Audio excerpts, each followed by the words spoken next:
Welcome to Who's Views. Yes, it's Chit Chat, and look who's joining me in the Chit Chat room today. It's the one and the only problem being. Hello, sir. Hello. Thanks for having me. Hello. Hello. It's Hello. good to see you. Likewise. Yeah. Listen, thanks for coming on to Who's Views. Welcome to Who's Views. Welcome to Chit Chat. It's been a while since we've chatted. It has. It has. I've missed my spirit animal, so I had to reconnect, find out what was going on, say hello. Yeah. And here we are. We're going to be talking about this. And as usual, you and I probably have an awful lot to talk about. So, but the first thing I always start with, PB, when people come on to Chit Chat, is I always ask them, first of all, how did you discover the Doctor? I was plonked in front of the TV, probably to keep me quiet or something. So Traditional, wasn't it? Yeah. It would have been in 1979. I would have been 4 years old. Okay. And I was watching Destiny of the Daleks. Not the greatest story, but for me, back then, I couldn't take my eyes off the screen. And I didn't know what I was more terrified of. If I was more terrified of Davros or this weird man with his curly hair and the bulging eyes and the big grinny, toothy grin thing going on there. And it was Romana who actually made me feel this guy's all right. Oh, well, that's what the companion was supposed to do as well, wasn't it? Really, especially with Tom's Doctor. And she did her job brilliantly, and that for me, I was hooked. I was sold, and I think very soon after that, I ended up with this TARDIS, the tin TARDIS. Oh yes, yeah. Tom Baker standing in the door, and he's Avon tin, yeah. Yeah, and I think that was grafted onto my hand as a kid. I took it with me everywhere, and yeah. Oh, that's brilliant. I mean, 1979. So you were 4. I was a little bit older. And that season. So what about that season? Do you remember most? I mean, you've said Destiny there, but do you remember things like the Mandrels and the Naimon and stuff? Did you stay with it? Yes, I absolutely did, and I think really it was City of Death that absolutely cracked me up, and because even at that very young age, I loved watching things like Fawlty Towers. So I knew John Cleese at that point. So because I think this, the second season of Fawlty Towers was on, wasn't it? I think so. Yeah. And I just fell about laughing, and I love City of Death. That really sort of drew me in even more. And what really annoyed me though was I only had 2 full seasons of Tom Baker. Yeah. And I remember, even during the 90s when I sort of was going out and, getting off my face, I was not really watching, any sort of VHS or anything like that. I was spending my money on other things, really. But Warrior's Gate is a strange one because that's one that stuck with me. I used to have dreams about it, and I hadn't watched it since I was a young kid at 6 years old. So that was strange, and it was one of those ones that sort of borrowed itself into my memory more than any other, which is weird. That and Destiny. Would you say that Warriors Gate got into your memory then because of the look of the show, the fact that it was very stark in a way, wasn't it? Because it was that otherworldly black and white, different dimension type stuff. I mean, it's very memorable for the look of the show. Exactly, and I think that's what it was. That high contrast, and the darkness with that light, because it's so white, but it's so dark in many ways. It was very intense. But I tell you, when Tom regenerated, I called it a PTRD, a post Tom regeneration disorder, because I couldn't get over that. I kept expecting him to come back. It took me ages to get to like Peter Davison, who was the first Doctor, I guess, that I watched his whole run with. Yeah. But I was always expecting Tom to come back and wanting him to come back. Where's the other guy? Oh, that's sweet. So when did you click with Peter Davison then? Oh, that's a tough one. I think really the Five Doctors quite a bit on, because I mean you take a season, don't you? Sort of get. I mean, I did like him towards the end of the first season, but I think really, I fell in love with the Five Doctors. Yeah. And I was like, "Where's Tom?" He wasn't in that one either. I know, but that was blinking. You miss him. Yeah, but we got to see a little bit of him. That was good. Yeah, better than nothing.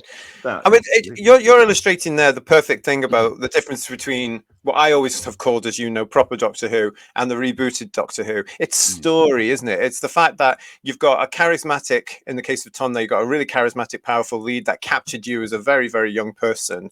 And then you've got the whole element of story, and it's involved you and it's brought you in. So when there is a change, you're a little bit sort of like, okay, what's happening here? But you continue going.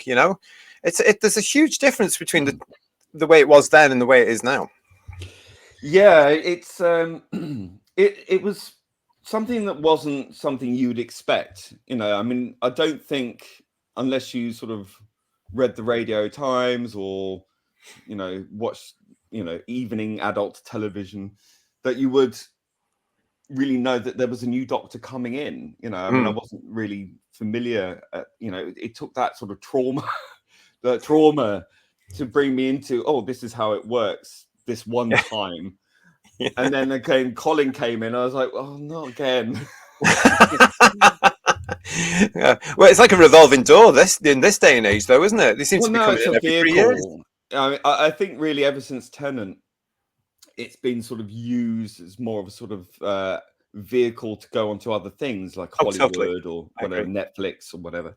Yeah. And I think that's even more starkly so now, particularly with, the rumors around Ncuti Gatwa and Millie Gibson. And I know we've spoken about this, that, well, this is kind of normal, in production today. Yeah. But I still, the way that they've not been coached, I don't think, really, to talk how they're committed to the show. I mean, you'd never really hear about, oh yeah, I'm thinking about other things now. You've only just been on TV one performance, and now you're already talking about what you plan to do next. I just that boggles me. I'm really surprised by that. But I'm not really surprised, but I just think, is it really the time and the place to start talking about moving on when you've just been on screen once already? No, I'd tend to agree with you, because I mean, we have at the point of recording, we've had all this sort of furore around the fact that what you said there, Millie Gibson has said, oh, she's looking at doing auditions and what have you, but it's their production break, isn't it? So the actors might get a break from Doctor Who, but the production team don't get a break because they have to go off and do something else. Luckily they're continually working. But I know what you mean there. There's a case where there doesn't seem to be any. These days it's more political, isn't it? There's no passion for the actual show when they talk. They talk. Oh, well, they I think Ncuti Gatwa, in comparison, though, has sort of made the right kind of noises, at least, saying that, he's loving it right now. So see how it goes. I mean, he seems to be a bit more cognizant, I think. I think Millie, maybe because of her age, is less so, perhaps. And I can kind of forgive that. But I do think it wouldn't go amiss to do a little bit of coaching. You don't want to alienate your audience, straight off the bat. Alienate the audience? I think they've already done that, haven't they? Well, I mean, the actors, but, yeah, I mean, effectively, yes. I mean, the whole RTD SH1T show really has derailed itself, I think, with all this nonsense. And, God, let's get into that as we go along, I suppose. It's going to crop up because it's you and me talking. So it's going to crop up, but it's nice when you look back at the original the original story. I mean, there are huge differences between the proper version and then this new version that's come along, and even this newer version with the Disney and what have you. I mean, it's just nice every now and then just to go back to those original 26-year run and just feed on that, isn't it? Really, and soak it all in. The thing is, the original run was run by professionals, and I mean that in a particular way. They were in a job, doing the best they could with a show that they weren't particularly fans of. Yeah, but they took it seriously, and they took it as a job, and they took it, the height of their powers. And I respect them much more for that, because they evolved the show through professionalism and through giving the audience what they want, but not pandering to their audience. They trusted their audience to be intelligent enough to get what they were producing. And that's how I always describe Classic Who as an intelligent show written by intelligent adults for intelligent 10-year-olds. Yeah. Modern Who I see as written by idiots, for, produced by idiots, written for idiots, for 20-year-olds who are a bit dim, quite honestly. And I don't mean that across the board, but no, not all 20-year-olds are dim, but there's enough of them out there. It's pandering to the lowest common denominator. That's what I mean. Yeah. It's not just 20-year-olds as well. You and I both know there's people our age that have bended the knee to this. Oh my God. I've been watching Doctor Who for 50 years, and there's nothing wrong with it. It's exactly as the same as it always was. And no, it's not though, is it really? It's not. It's obviously people who just align with the politics rather, and people who want to remain, I don't know, relevant, yeah. Down with the kids, I guess. I don't know. I don't know why you'd want to be. Listen, going back to the 90s very briefly though, before we get into all that sort of stuff. So you were a young man in the 90s. Did you ever attend any of the conventions that were going on in the UK at the time? Never been to one. Never been to a convention. Mm-hmm. Never in my life. And that's with everything, in the 90s.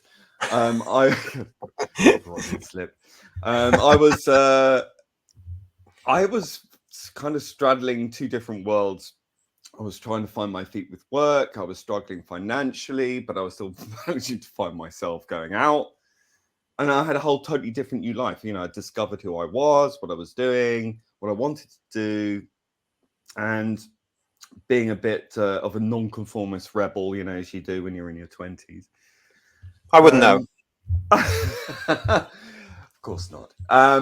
So yeah, I was kind of a bit of a floating leaf, really. And what was I doing? I was living with rock stars and mixing with those kind of people, and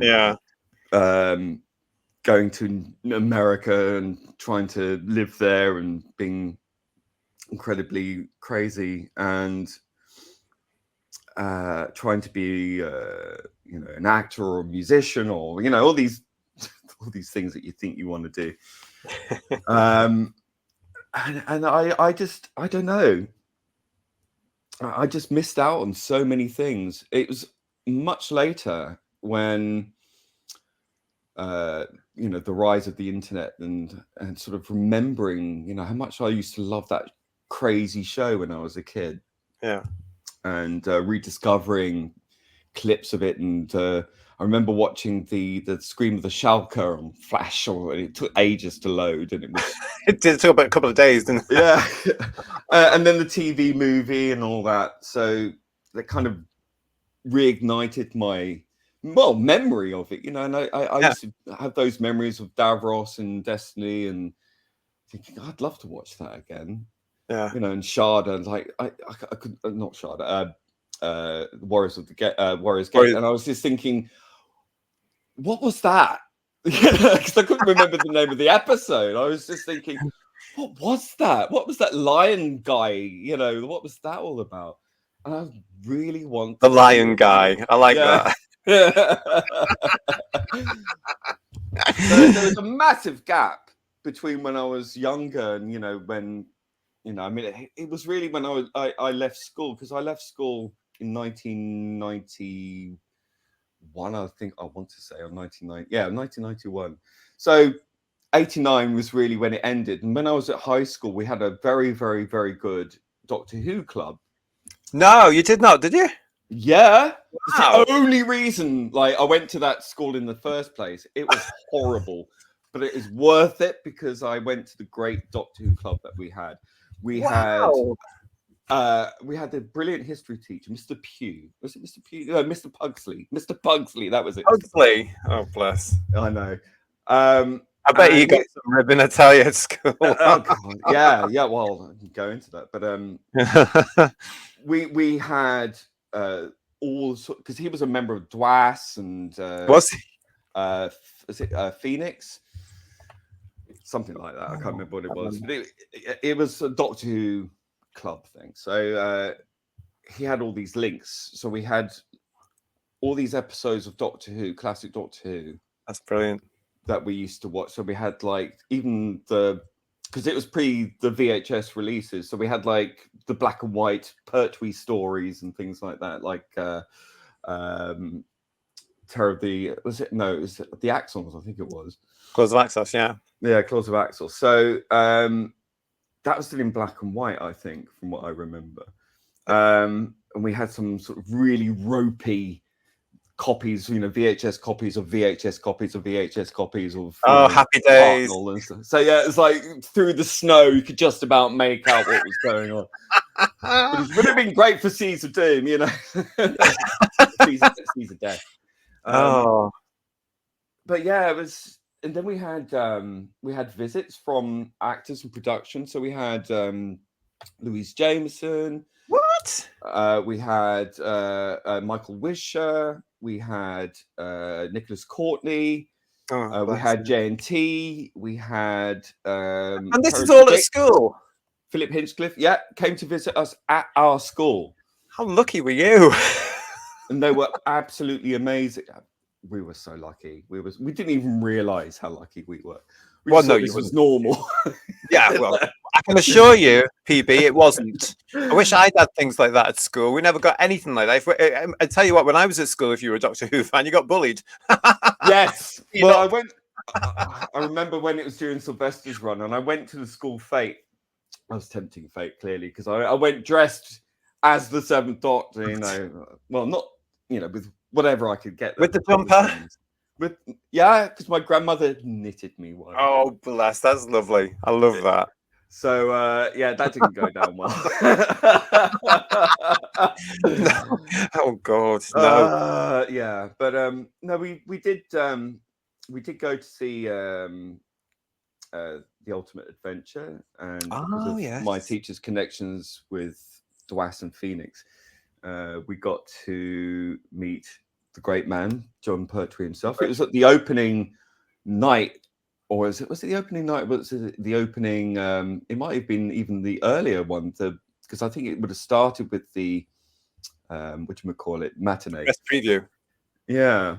So we got to meet him afterwards. Wow. In his dressing room, he was there in his sort of smoking jacket, or whatever you want to call it, and he was absolutely delightful, and he was so lovely. He was clearly tired, even though it was just the first show. But we just stood there absolutely agape, and he sort of talked to us a little bit, and then there was this awkward silence. He just looked around the room.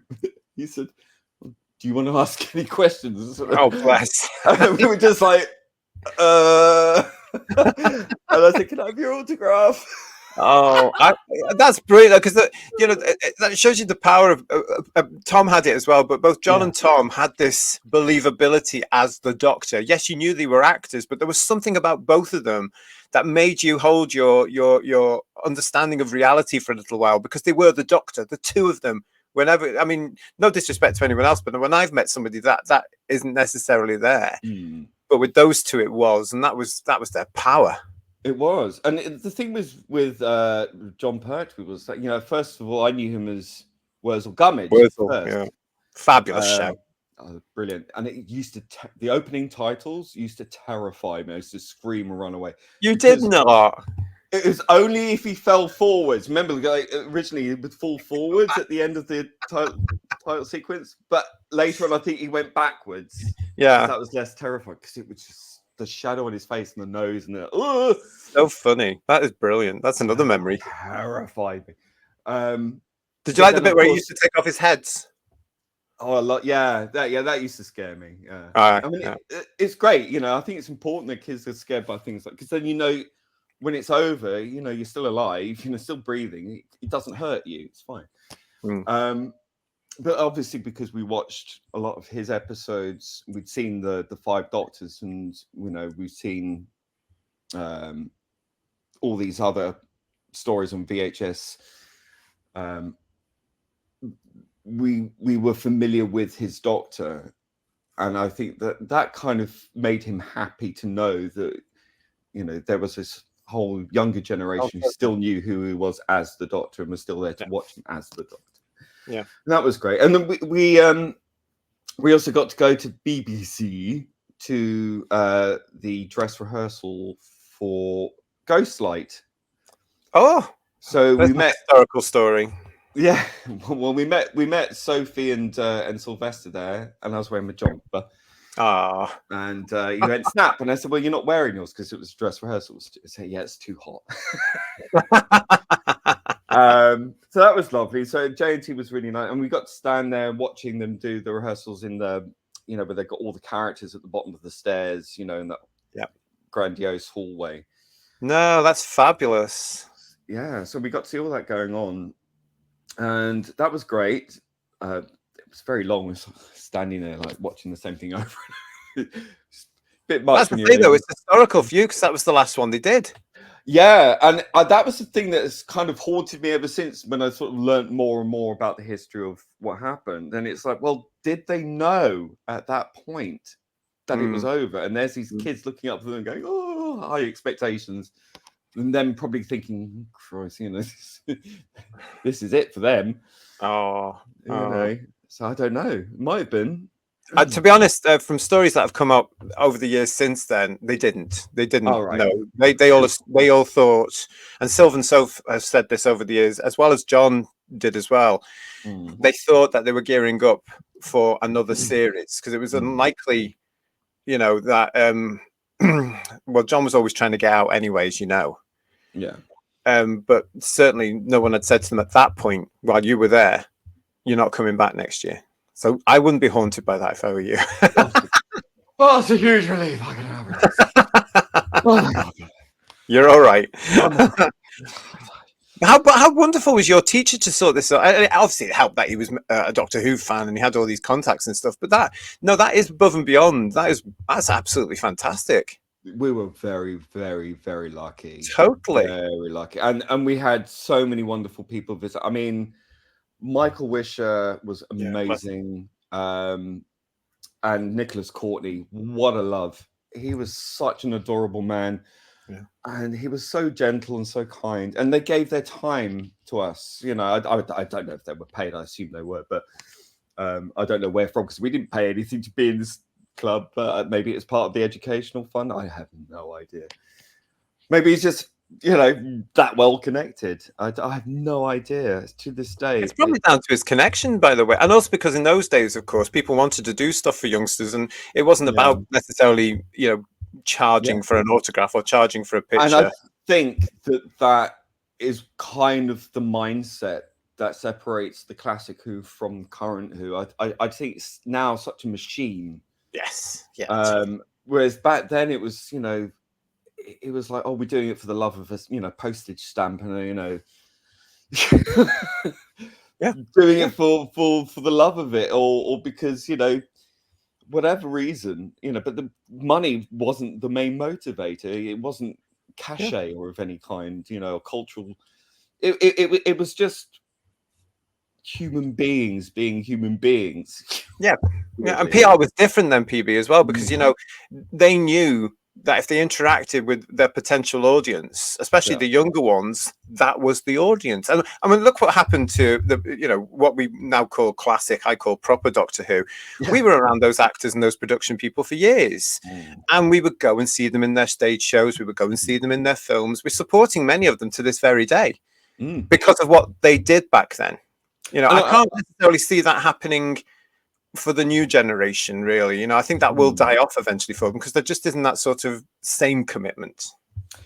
Yeah, and I kind of feel a bit bad for a lot of the older actors from the original series because I suspect, and I can't speak for them, but I can only imagine really that a lot of these things that are going on, they might pay lip service. I think so much they've sort of relied on this to be successful, to keep them good, and rightfully so because they've earned it. But I do wonder if they're sat at home going, what are they doing? I do wonder. I'm sure most of them do. I mean, they're older than us. A lot of them, no disrespect, but it's a case of like the show business industry is, as we know, it's very fickle as well, isn't it? So if you don't toe the party line, you're not employed. Yeah, and I just feel bad for them because I know like some actors in the past have said about the particular castings, or if it ever happened, it wouldn't be a good thing for male role models, etc. And now they've kind of changed their tune. And I could understand why, but it does upset me that I feel like oh please blink twice, let us know you're okay. I know what you mean, though. I know what you mean because there's a lot of hypocrisy around everywhere, isn't there? Really, and it's a shame. But then again, you might see people that you've known for years and years, as we have done in fandom over the last goodness knows how many years now. If they do speak out to something, they're automatically targeted. I mean, look at Davison on Twitter. I know that was awful. That was terrible. That to cheat one of our actors, it was terrible. It was outrageous, and I did try ages ago. I tried to start a campaign to get him back, but to no avail. Well, why would you? Why would you want to go on that? Why would you? Exactly. Yeah. It was so toxic, so and it's worse now than it was then. Oh God! Well, yes, but I think maybe because I've now become so trained. I'm a veteran in this game. The last 5-6 years, whatever it is. But yeah, I think that was a major red flag to a lot of the other actors. And I think that was the purpose of it. You will fall in line, old timers. And I find that so incredibly disrespectful. And it's bullying.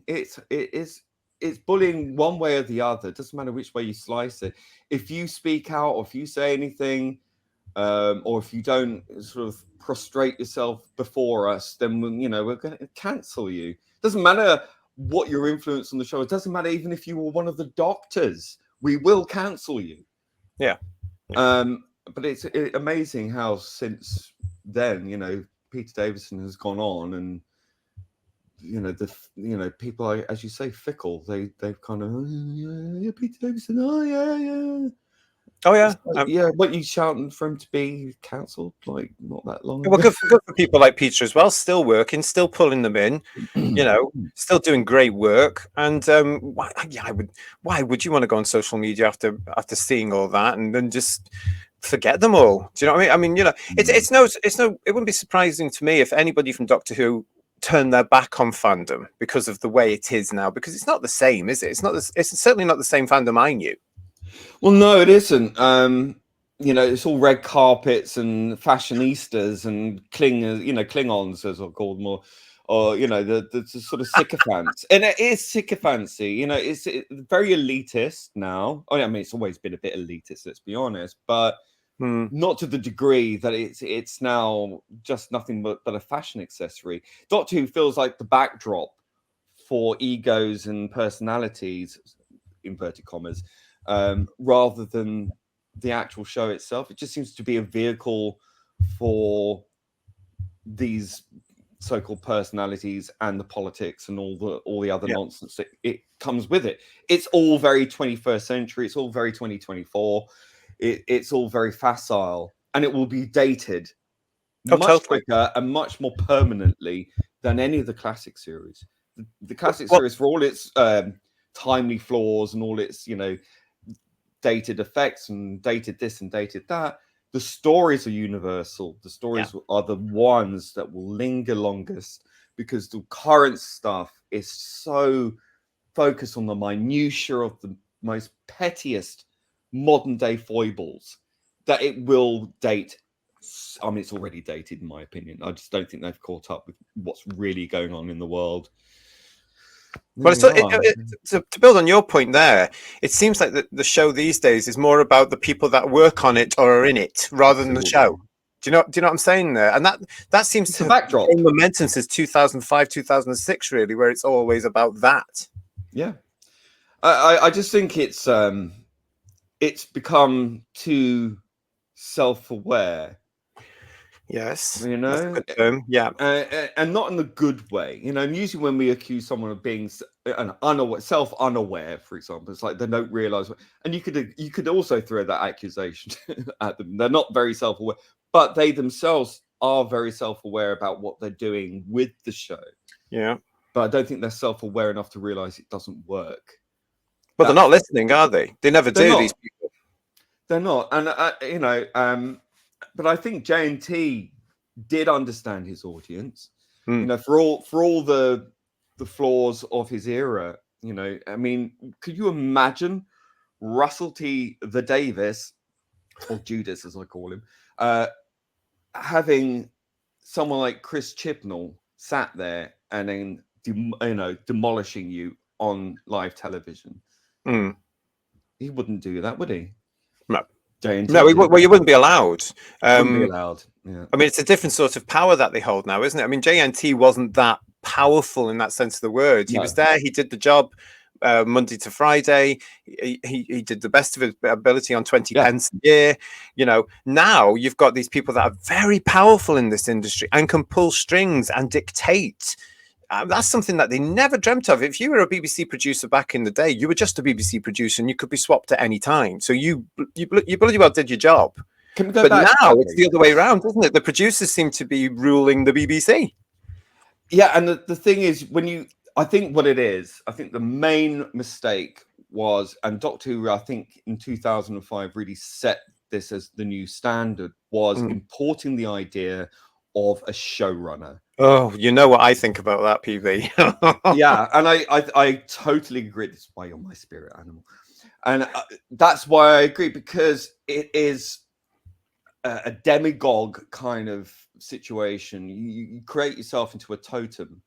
And what you're doing is you're not balanced. Okay, I mean, maybe at the start he was reined in by BBC execs, whatever, and Trant or whatever, to say no, reining in like the worst aspects of your ideas or whatever. And there were some bad ideas that needed reining in, absolutely.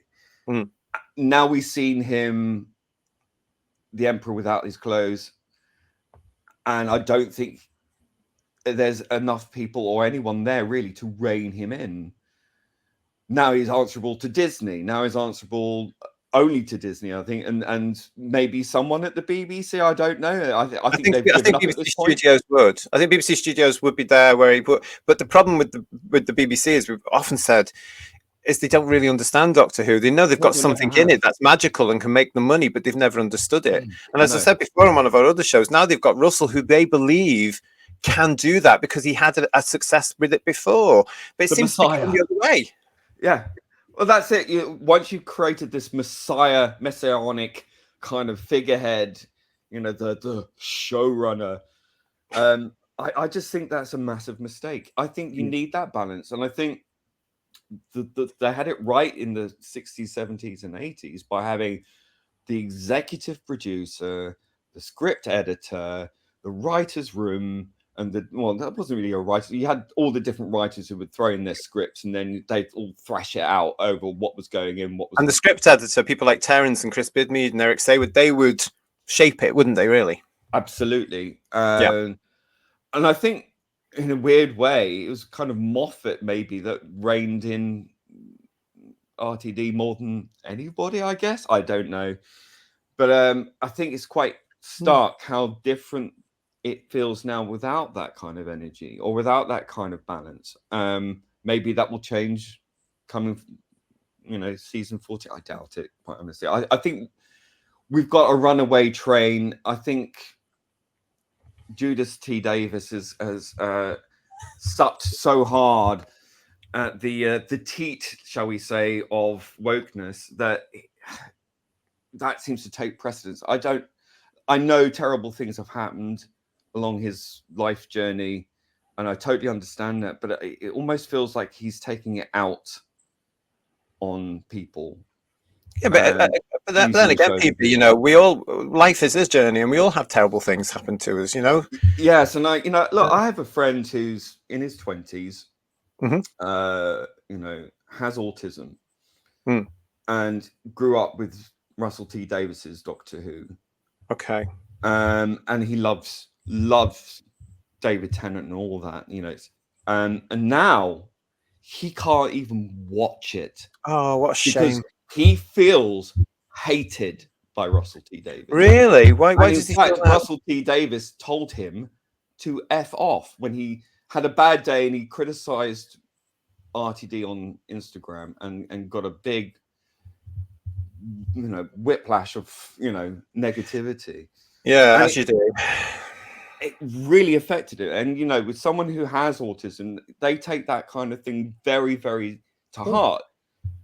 And I lost it. And I who do you think you are? And of course I got blocked. A lot of people just get blocked, and it's there's no conversation. It's a diktat. Oh, totally. And I think that's a massive mistake. When you engage with the audience, you don't just engage with the people you agree with or people who blow smoke. I think that's a massive mistake. And I think that is going to come back on this era. And it's not necessarily just down to the quality or the politics, whatever in the show. It's down to not feeling listened to or feeling vilified. And I think when you estrange your audience, even those who were raised on your era, Russell, that you are alienating the people that you really should be embracing, because you won't get them back again once apathy sets in, because the anger will subside. It's the anger that keeps people engaged, but once that goes, that's it. Yeah, you find other interests as well, though, don't you? You do move on. I mean, there is no, I can't see right now with our beloved show, the Where It Is now. I don't see any responsible role models at all. And I've said it before, PB, it must actually kill these people that are putting this show together now, because for the last 4 or 5 years, they've been blocking people left, right, and centre because they won't bend the knee, they won't share the same same outlook, basically, the same idea. Can you imagine Terrence Dicks or Barry Letts or any of those people being on Twitter, having Twitter in the 70s? Do you think that we'd be going around telling people to F off, blocking people left, right, and center? I mean, no, because there was more of a sensibility about what you were trying to achieve, who you were representing. You were representing the BBC, you were representing your show, you were representing the character. There was more of a responsibility then. That wouldn't happen today. This is what I'm talking about, professionality. That's why I was mentioning that earlier, because they were professionals. Professionals don't go representing the public funded BBC by telling people to F off and blocking them. No, but it's happening all the time, isn't it? You and I see it all the time. You've got all these people earning so much money through the BBC, through the TV license fee, therefore through the British taxpayer. You just think, what are you doing? Why are you doing? But elitism. It breeds elitism, and it creates this divide. We are better than you. You are beneath us. You are contemptible, and we don't owe you anything. Yes, you do. Oh, yeah, you absolutely do. I think in the case of people that are running the show today, they owe us everything, don't they? Because we put them where they were. If it hadn't been for us coming back after so many years and supporting the 2005 onwards show and making it that hit with getting people to watch it, they wouldn't have been able to jet off to Hollywood. They wouldn't have been able to set up production companies. They wouldn't be where they are now today. They would their lovely fancy clothes and big glasses and stuff like this, would they? Precisely that, and then kind of go, well, we don't need you anymore. Yes, and now we've got this to go and focus on. TikTok generation now, and we don't need you anymore. I'm sorry, you're giving over. You're expunging the people who have supported the show for 40, 50, 60 years for a generation of kids who don't really care and who are more interested in computer games, TikTok, their navel, their gender, whatever. Not working. They're not, no money. They're not interested. They're only interested for what satisfies them for 5 minutes, and then they're on to the next thing. Well, they're more interested in themselves, aren't they? And making themselves. I mean, if I meet another young person that tells me, PB, oh, I want to be an influencer. Well, you're 17. Yeah, I don't want to be influenced by you. Shut up. Come back maybe in 40 years when you've had a life and you've learned something about the world, maybe. It's so monopolar because it's all about it. It's not even about just Gen Z or whatever comes, Gen Alpha, whatever. It's not about that so much as the fact that it's eradicating the people who have kept the show alive. And that generational thing, the breaking that generational thing is not something you can just bring back again, because that's how it's always evolved naturally. That's how it's always changed and moved and evolved. It's because one generation introduces it to the next. You cut that off. You're introducing it to a whole new generation. You do not have that paternal or maternal figure to bring them in. Totally. RTD is now the paternal father who will bring you in. That's what I find scary. Weird. That's a scary thought. And he's made it absolutely clear that he wants to bring in these kids to give them the message. And it's so culty, and it's new age kind of cultiness, isn't it? Like, oh yes, we're going to target the kids. We're going to, tell them all these things that they should be doing and that it should be terrified.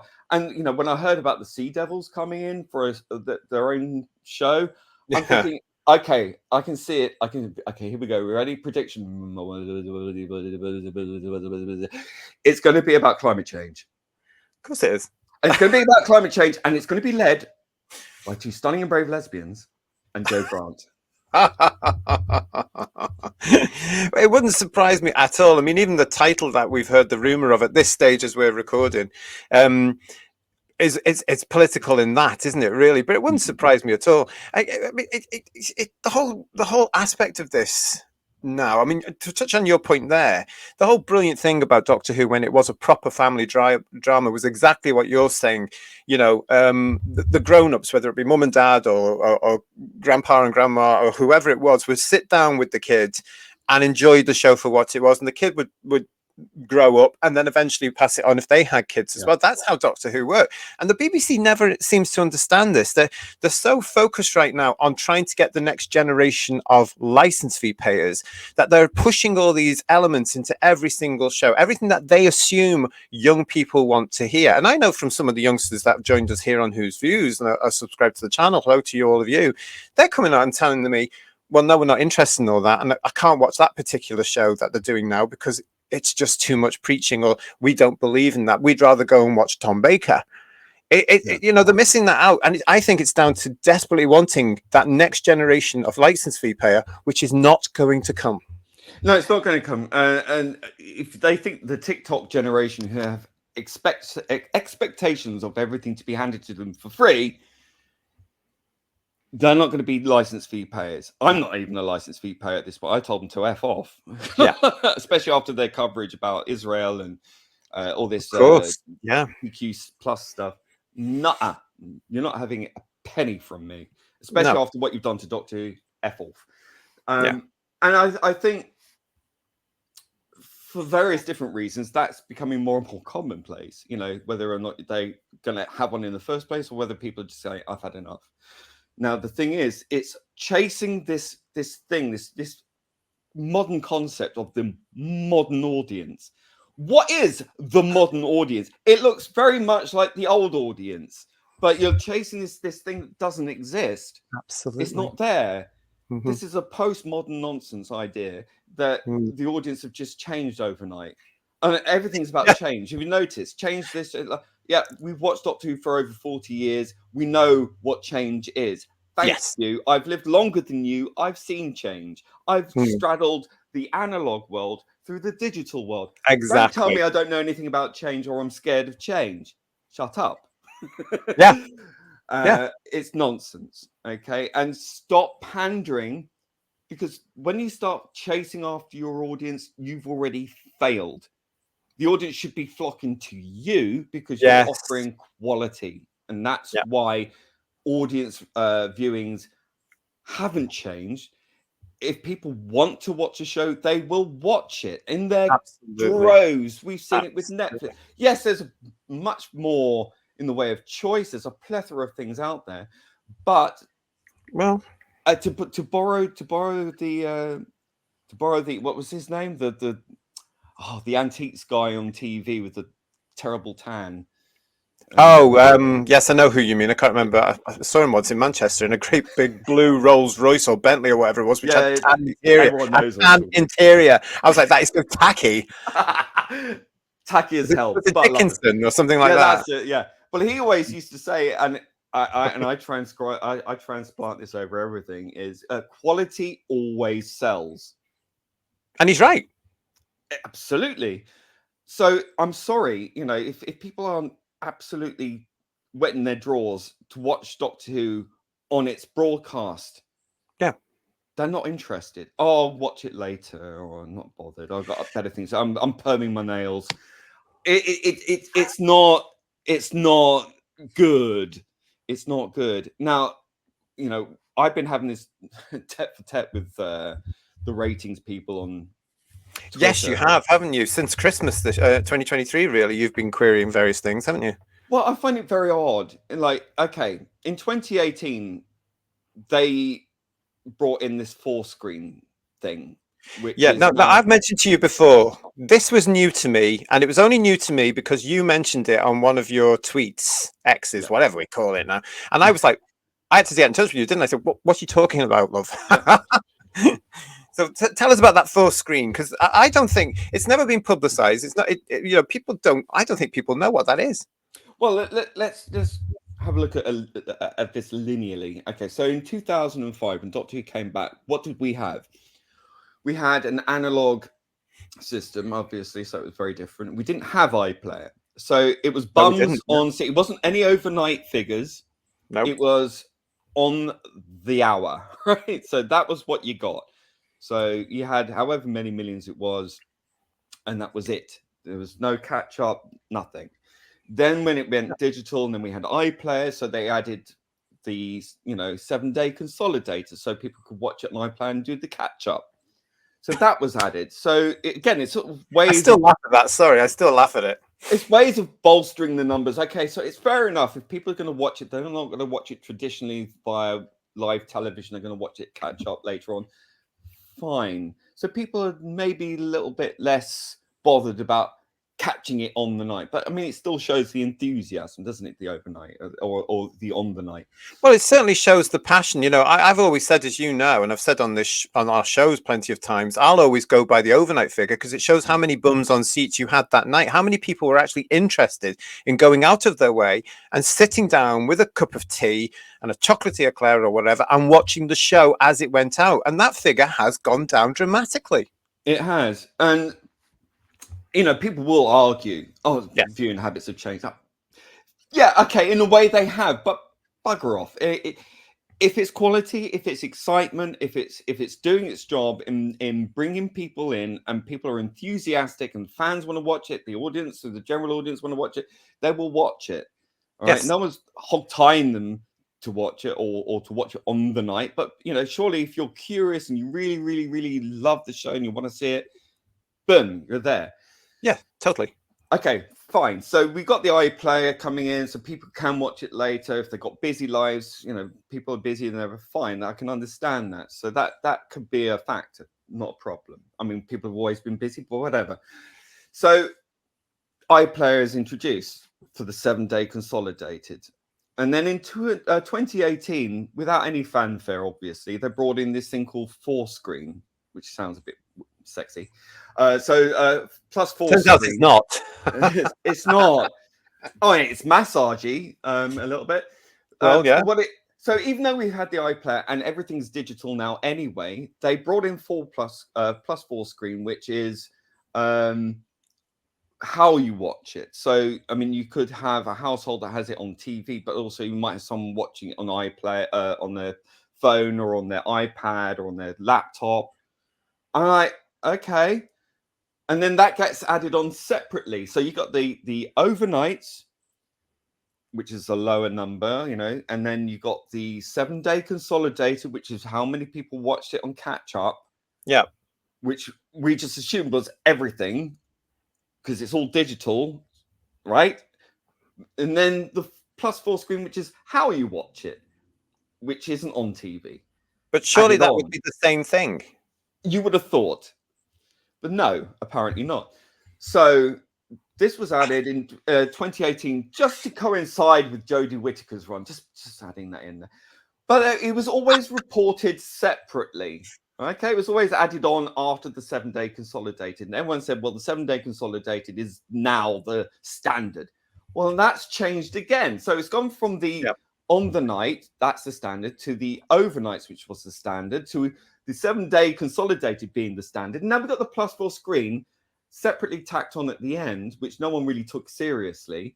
And then only during the Christmas specials, I noted that the reporting of it was the plus four screen is now absorbed into the 7-day. Mm-hmm.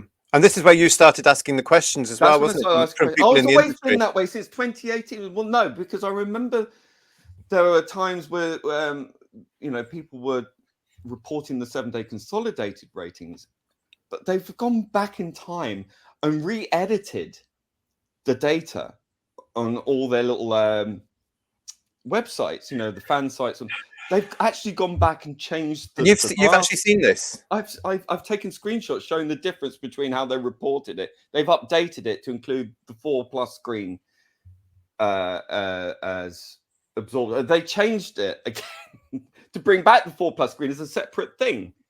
And weirdly, this time they reported the 4+, the +4 screen before the consolidated on one of the sites. Now, I spoke to the Ratings UK people on Twitter, and they said, well, it has been released because the show aired on a Monday. That's why it took 2 weeks rather than 1 week. This is actually just the 2023 Christmas episode, isn't it? Which was the church on Ruby Road. Yeah. Yes. Which, as we all know, the actual consolidated didn't come out until just over a week after, wasn't it? No, it was 2 weeks. Was it really 2 weeks? 2 weeks and 1 day, I think. Yeah. Yeah. Which, sorry, okay, because it was on a Monday, so because I think it went on from up to the 24th was the last one, 24th of December, and then they didn't report on it because it wasn't. It was on the following day after the weekend, so I can understand that. That's not a problem. A bit weird, but okay, that's fine. But they reported it as what is it, 7.49 or 41 million, wasn't it, or something like that? Yeah, the figure that came through was 7.49 million for the official audience of the church on Ruby Road. So it was up almost 2.8 million on the overnight audience, and then it's claimed it was the third most watched show of the week. Right. Now, if we go back just a little bit, a few days ago, on Radio Times and all the other shill sites who will go, oh, Doctor Who's had over 10 million views. You know, yes, that seemed to be a bit funny. Yeah, and it was like, that's in aggregate for the whole of Doctor Who from 2005 onwards. So not just the Christmas special. It's amazing, PB, that trade description isn't getting involved in all this, isn't it? Because it's incredibly confusing, and I think they're doing it deliberately to confuse people, to make their own programming look, and especially Doctor Who, with all the money that's now put in it, look successful. Exactly. And then when you read through the details, it did, and to their credit, they did put it in bold. But to their credit, they put in, what was it? It was 1.79 million had watched it on streaming On the iPlayer. on the iPlayer. So 1.79 within a week. It said over the festive period.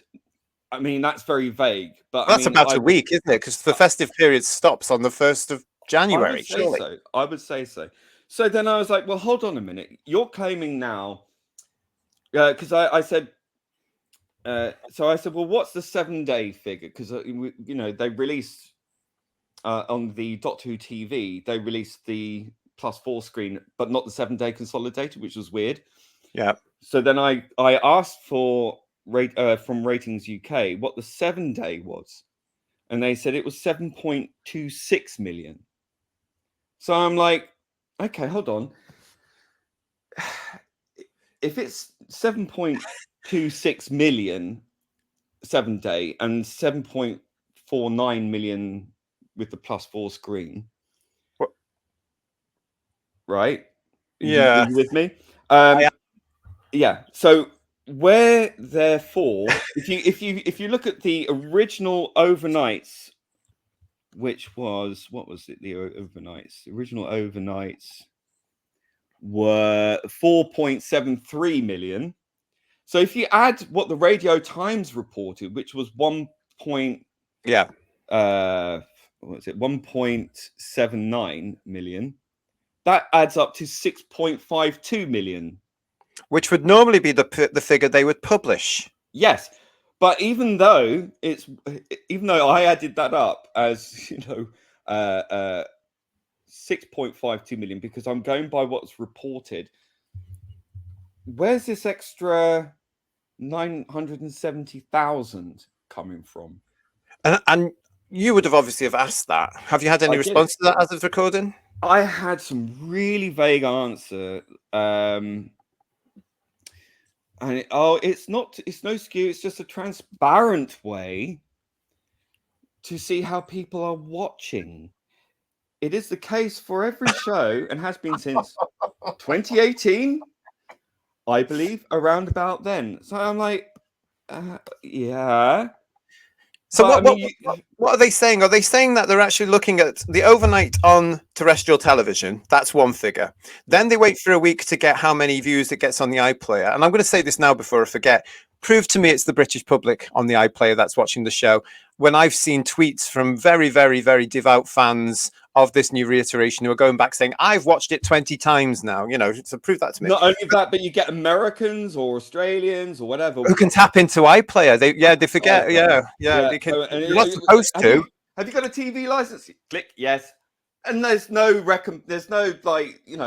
any questions about There's that? no membership number or anything from the license fee license number. People with VPN, no problem either. Yeah. So they've got that figure then from the iPlayer for a week, and then they're basically saying, well, out of this figure we've had from the iPlayer, we can actually also say, because we're clever, that so many were watching on a phone, and so many were watching on an iPad, and so many were watching a laptop. And are we suggesting that they're actually taking that number, which is already accumulated for, and adding it?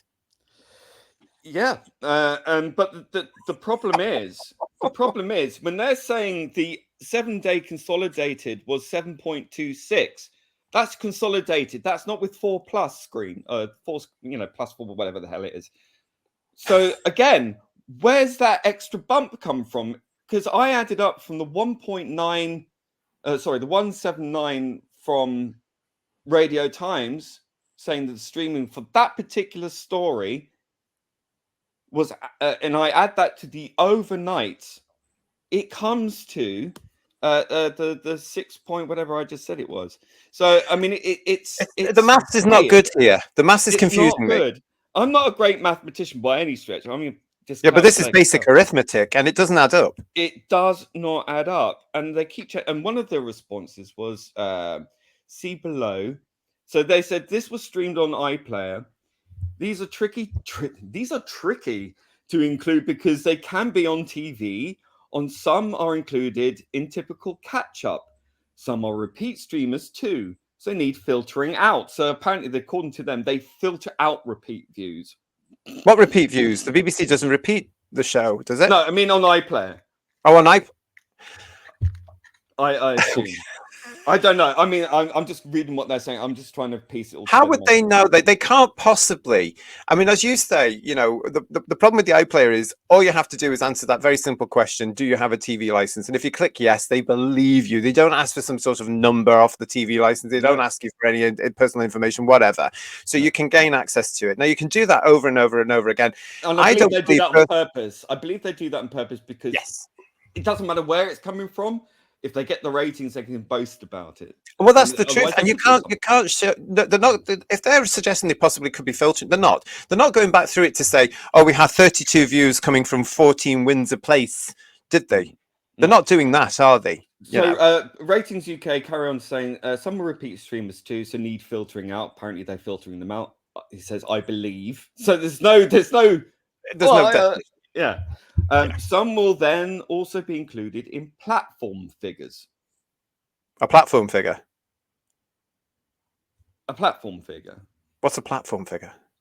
You tell me. This is getting very, very cumbersome and very complicated, isn't it? Because and let's face it, certain aspects of the media are very interested in the ratings now as well, aren't they? And they are questioning things. And there's more questions coming about the BBC, its practices, the way it operates, the way it accumulates data.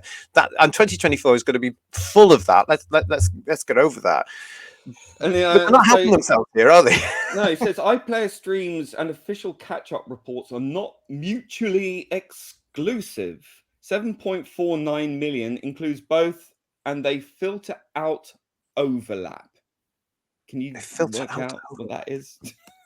I have no idea what that would mean. It looks like they're scrabbling around for using as many vague terms and things as possible. But desperation. There is a 970,000 views unaccounted for here. And it's being obfuscated by this nonsense plus four screen thing. Even if you say that the consolidated is 7,200,000 and whatever it was, that's still what? It's still not 970. So if you took off it's so confusing. It'll still be like, okay, well, there's still 700,000. They just seem to be just churning out numbers, don't they, to make themselves look clever, to make themselves look good, and to justify the fact that. I mean, I don't understand how this is working now. It used to be so simple. However many people watched on the night was the figure the show got. What was wrong with that system? It doesn't really matter. The fact that they push the iPlayer continually now, from what I can see when I go to family and I'm watching have done for years.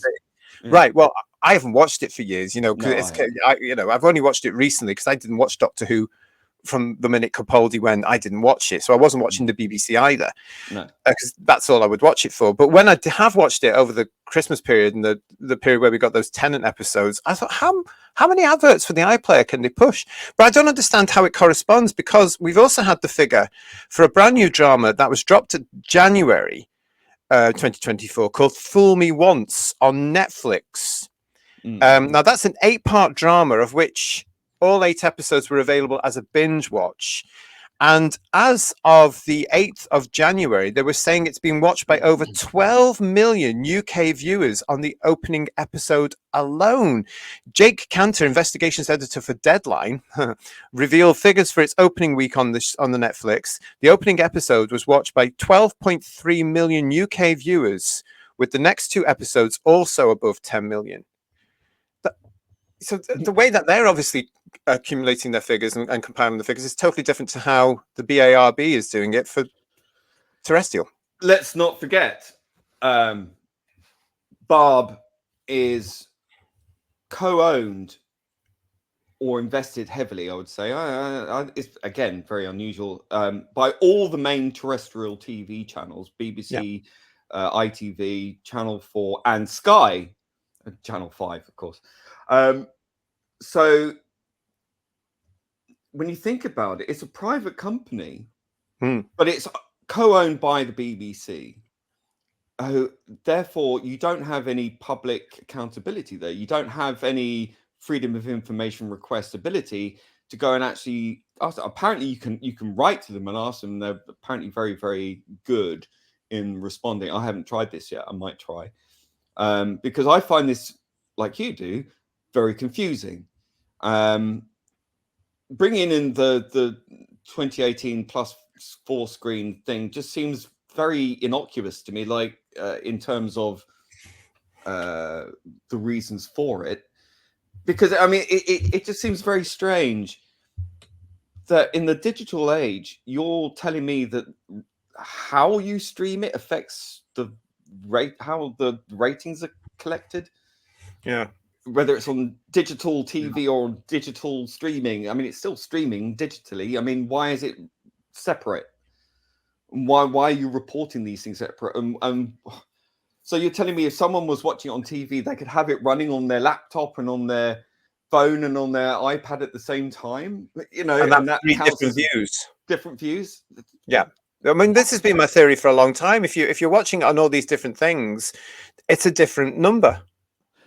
And we also know that how fanatical, you know, like the current era stands are. I wouldn't put it past. We know how organized they are because, you know, we only need to look Totally. at We on saw it with Twitter the how they Whittaker era. organize. Yeah, we saw it with the Whittaker era, didn't we? Oh, this episode hasn't. I don't know which one it was because I wasn't invested, but I found it highly amusing. This hasn't done very well. Everybody go and watch it again to boost up the figures. Yeah, and you know, you look at how the initial rating, the overnight, was lower than the third special, yet has now got the second highest consolidated with the +4 screen. Are you telling me that word of mouth has gone out and said this is absolutely brilliant? I have not seen that. No, I have not seen that reaction at all. And you can't prove, as they say, that it's the public that are doing this as well. Because I do reckon it's all down to I'm going to call them fans, but I don't like hold on a minute. Fans. Let's go a little bit further, and let's go to real tinfoil hat stuff here. Remember when Ms. Marvel, or not Ms. Marvel, Captain Marvel was the biggest movie ever. It was $1 billion. Apparently, yeah. Yeah? But everyone who went to see the film reported that the seats were empty in all the cinemas. Yes, now, there was Disney a lot of money. that. Disney money has been invested in this. I don't know. I'm just not casting aspersions. I'm just saying fishy stuff seems to be happening here. Things are not adding up. Disney money is involved. A lot riding on this being a quote unquote. Yes, success. the reports have to look good, don't they? Yeah, and you know, I mean, okay, you can justify the reasons why the ratings were delayed coming out this time, but I mean, we only need to go back to the previous special where that took a suspiciously long time as well. I don't know. It's. I mean, it doesn't look good for them, does it, PB? When it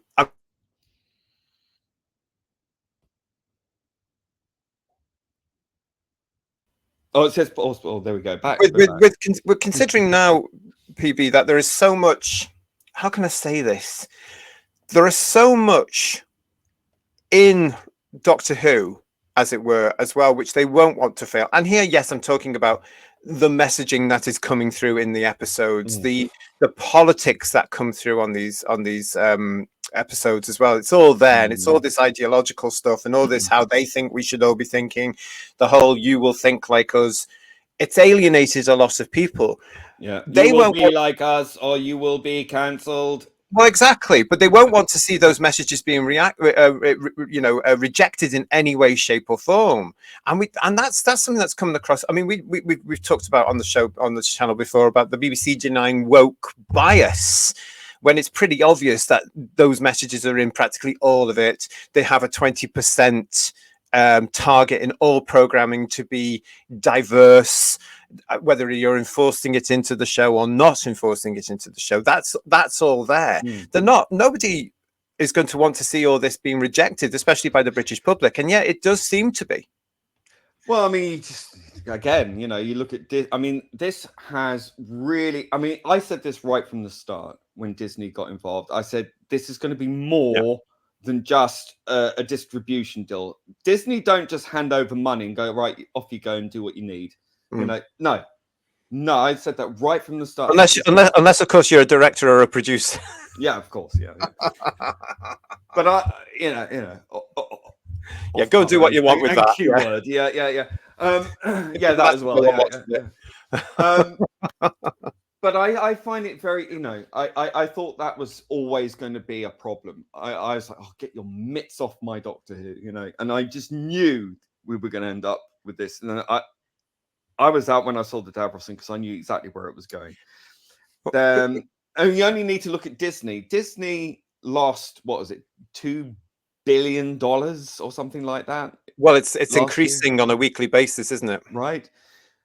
And BBC are adopting that kind of model of doubling down, tripling down, quadrupling down, and not recognizing its audience. And the BBC is not Disney in the terms of they don't have the same financial clout that Disney can take that kind of loss, but BBC cannot. Okay, and it's I mean, we've seen it now that they're going to have to cut down now on BBC News and all these other things, and they've got budgets, even though they're budgeted for wars and things like that. What? They complained about the license fee increase from April 2024, saying it wasn't enough, but you've just lost over 200,000 license fee payers. Yeah. So address that issue.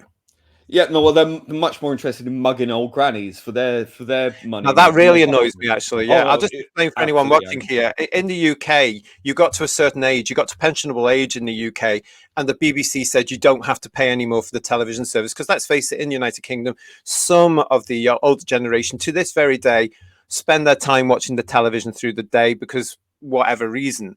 But now, the BBC stated, no, that is no longer a benefit. You have to continue to pay for your TV license until the day you drop, basically. It's absolutely disgusting. Well, the reason why they're doing this is clear to me. Because the kids aren't paying. The kids aren't paying. The BBC are panicking because the only people who really watch the BBC are over 50. And yes, and we're the ones they don't want, obviously. Yeah, gradually they're going to die out, right? So, and that's just a reality. And they're chasing after the younger audience for longevity rather than actually trying to update their model. So they're using an outdated. I mean, it's quite ironic that they call themselves progressives, and and here they are acting exactly like the record industry were doing in the 90s, and exactly like Hollywood is doing now, by not keeping up with the changes, And if you listen to somebody like RTD, he says society has changed. That's why we've had to do this to Davros. That's why we're putting trans people. The BBC hasn't. No idea, have they? He's got no clue. No, and the BBC hasn't kept up. The BBC can't afford to. But unfortunately, the people have become so disenfranchised with the national broadcaster, that they're not. I mean, people wouldn't have a problem paying the TV license if they weren't being lectured at 24/7.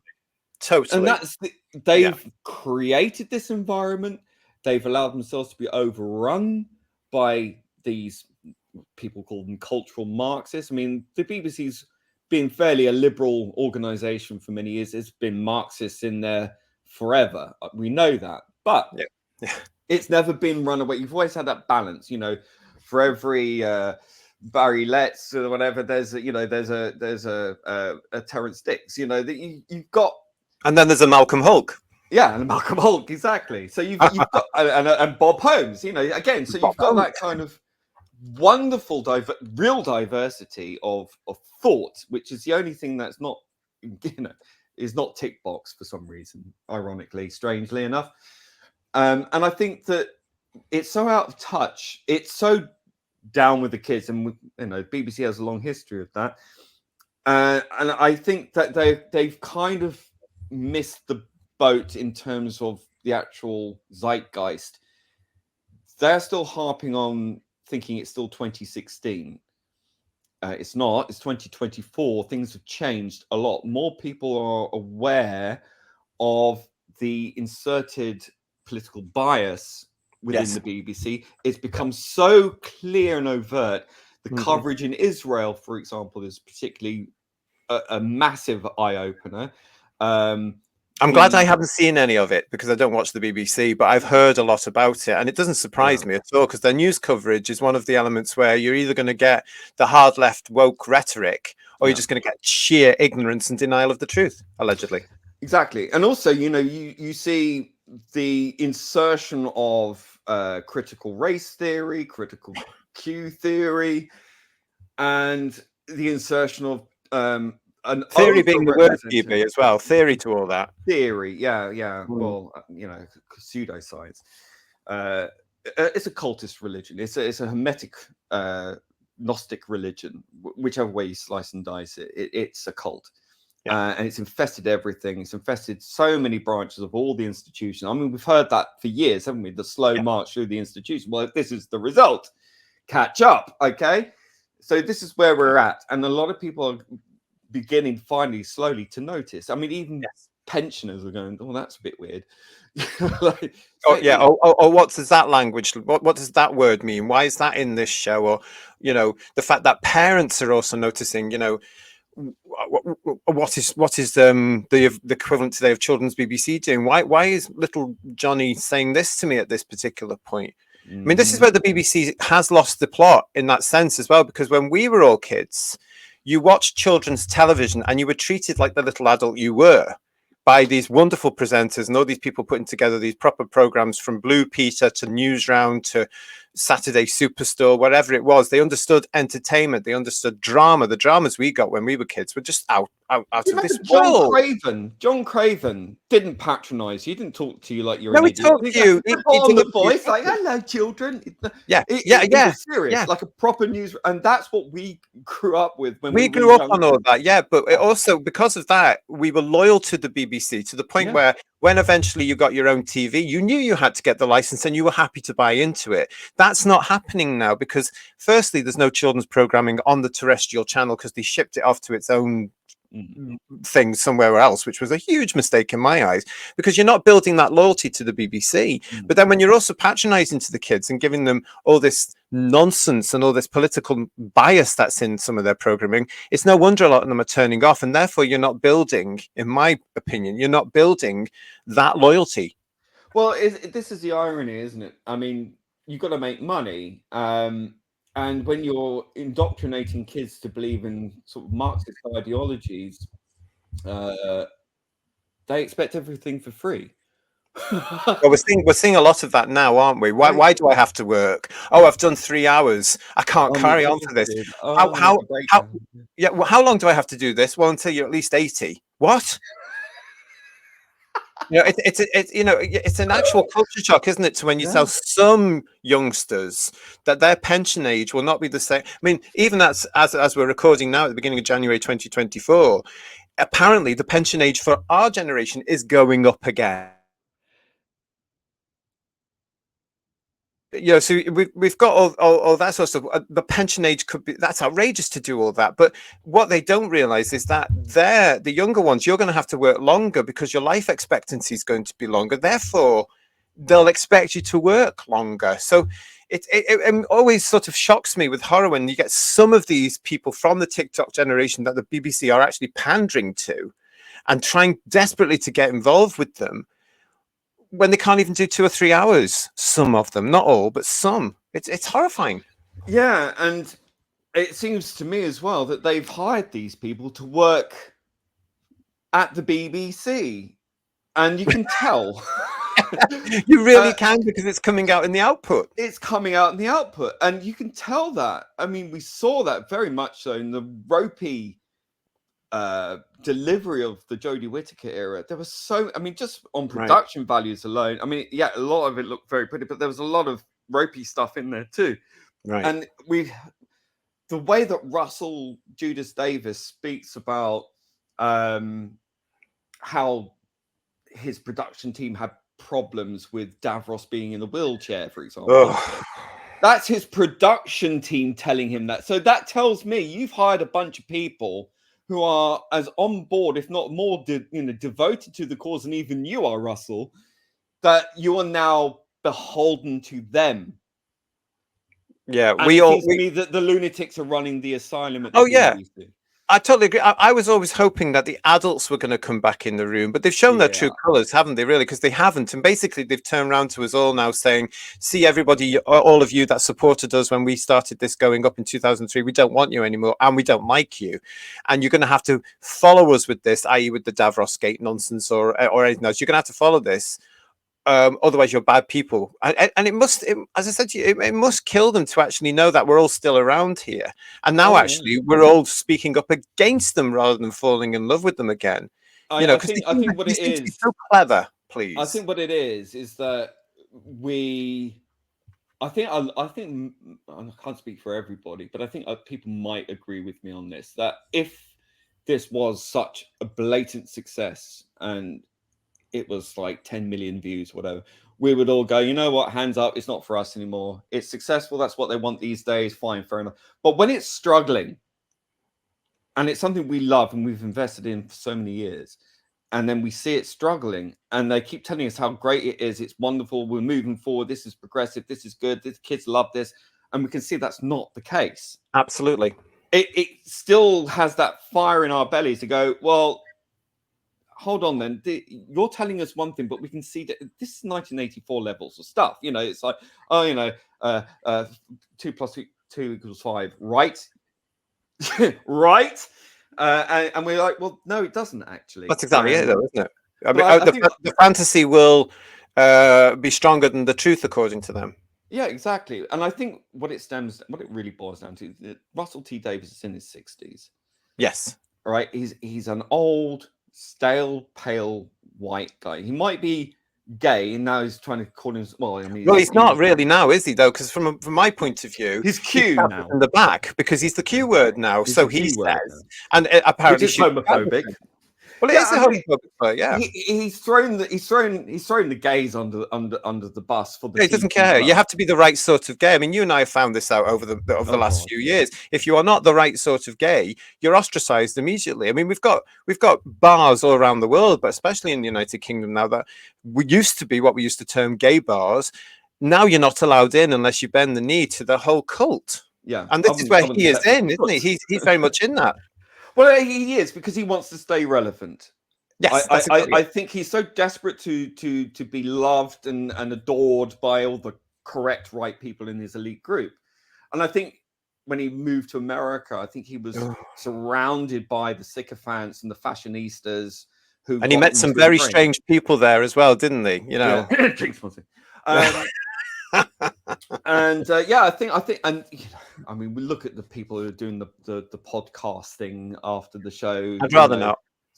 Certain types on there wrote certain types of books that are, dubious to say the least. Well, I would go so far to say it's homophobic. Really, it's disgusting. A lot of disgusting stuff. And there are more people on YouTube who will give you more of a balanced view than that show. Absolutely, and I've never watched anything that it's so overtly corporate. It's also that's the thing. It's once you have the merger of corporation and state, and the BBC has always been a mixture of corporation and state. Yeah. We all know what that means. We do, and it's the same with the LGBTQ plus Rainbow Reich, as I call it, because it is when you have that. Not even the pride flag, but you have the new progressive, improved progressive flag draped on the White House, and then down the road draped from a McDonald's. Tells you everything you need to know, and it's the same with the BBC and that that mindset. It is a religion. It is a fiercely fought for religion. It tells me there's a lot of people that are good meaning but haven't done their homework, because when you actually go through and you say to people LGB without the TQ, they what? They're not, and I think it stems, PB, from the fact that we were so successful with same-sex attracted rights back in the 90s and at the turn of the century. I think there's an awful lot of well-meaning people there that are trying to look at that as the template to move things on and saying, right, okay, well, that can't happen again, which it can't do. But hang on a minute, you are not doing your homework properly, because some of the stuff you're being told from this new progressive division is actually homophobic. It's against the same-sex rights issues. A lot of it is there. You and I both know that. We both had to deal with that. And we both see that. Absolutely, almost on a daily basis. If you're on Twitter Oh, as much totally. as I am, but like, it's the lies. I've had arguments with people who insist that the TQ plus were there at the inception. You know, it's always been that way. It's And just I nonsense, like, isn't it? no, I remember walking down Old Compton Street in 1995. It was a sunny day. I even remember the day. Yeah. And I remember that was the day that the B was added. It was LGB. That's when that was added. The B for bisexual was added. I remember this. Only about 5 years later that the T was added, and then in short order the Q was added. And the Q didn't mean queer; it meant questioning.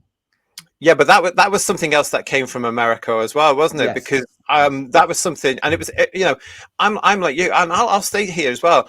I was on the front lines in the late 80s and into the 90s. I was an activist. I was doing all this stuff. There was never any T, and there certainly wasn't any Q, because that was the slur that was used to beat us and kill us with. When I went out, exactly, and I was hospitalized with that word ringing in my ears, and I'm told, oh, you don't matter anymore. You're just old. I'm like, I'm sorry.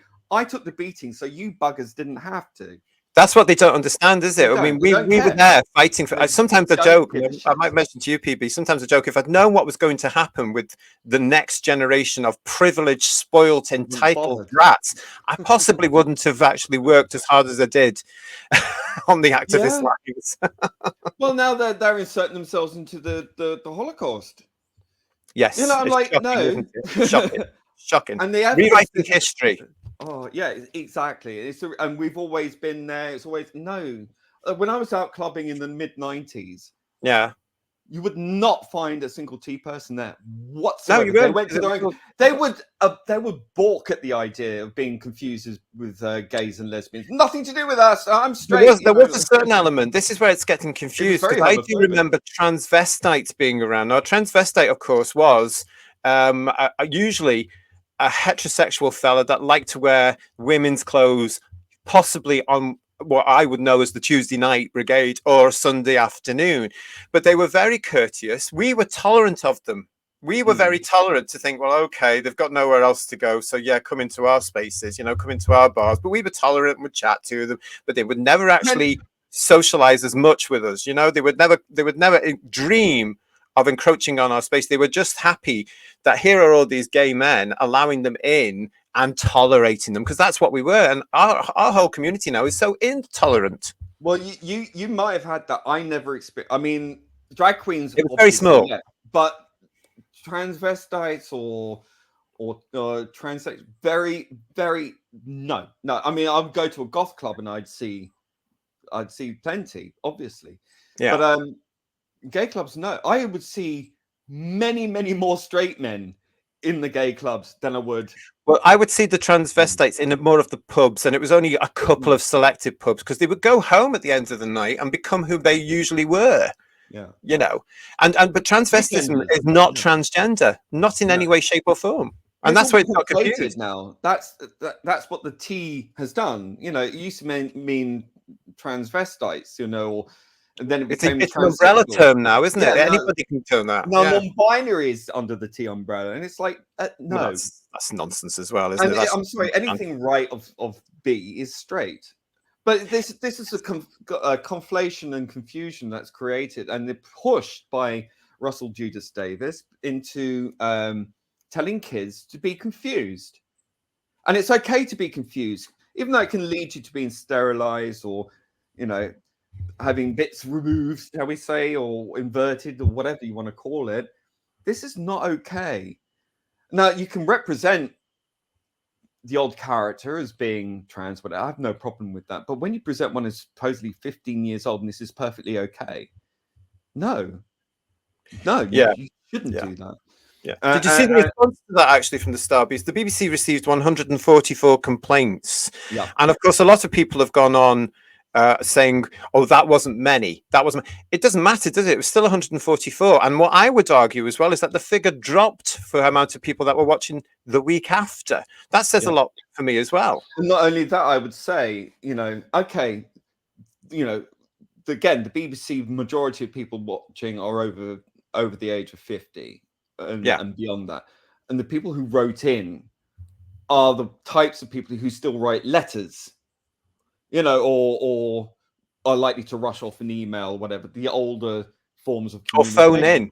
Go on bloody Twitter or go on YouTube or go on any of these social media sites and you will see a lot more than 100 odd people complaining about it. But they don't mention that.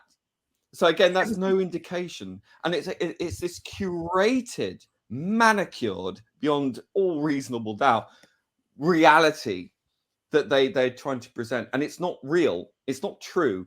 And considering you're publicly funded, even though you got money from Disney and all the rest of it, you still, the BBC is still beholden to us. Well, not me anymore. Yes. You still have that responsibility because it's still Doctor Who. It's still a British television legend. Yeah. And what the broadcaster. Yes, and you're responsible for all that as well. But they've got so confident, if you like, in themselves that not only have they gone ahead and done 2 series back to back without waiting for any opinion from the public about what works and what doesn't. Not interested in feedback. Let's pile through this. Not all the money. We don't know if I think let's spend it quick. It was going to be. I mean, they've made it clear that it's going to be controversial. They love the fact it's going to be controversial. But they don't have the confidence in it because otherwise, why would you do it back to back?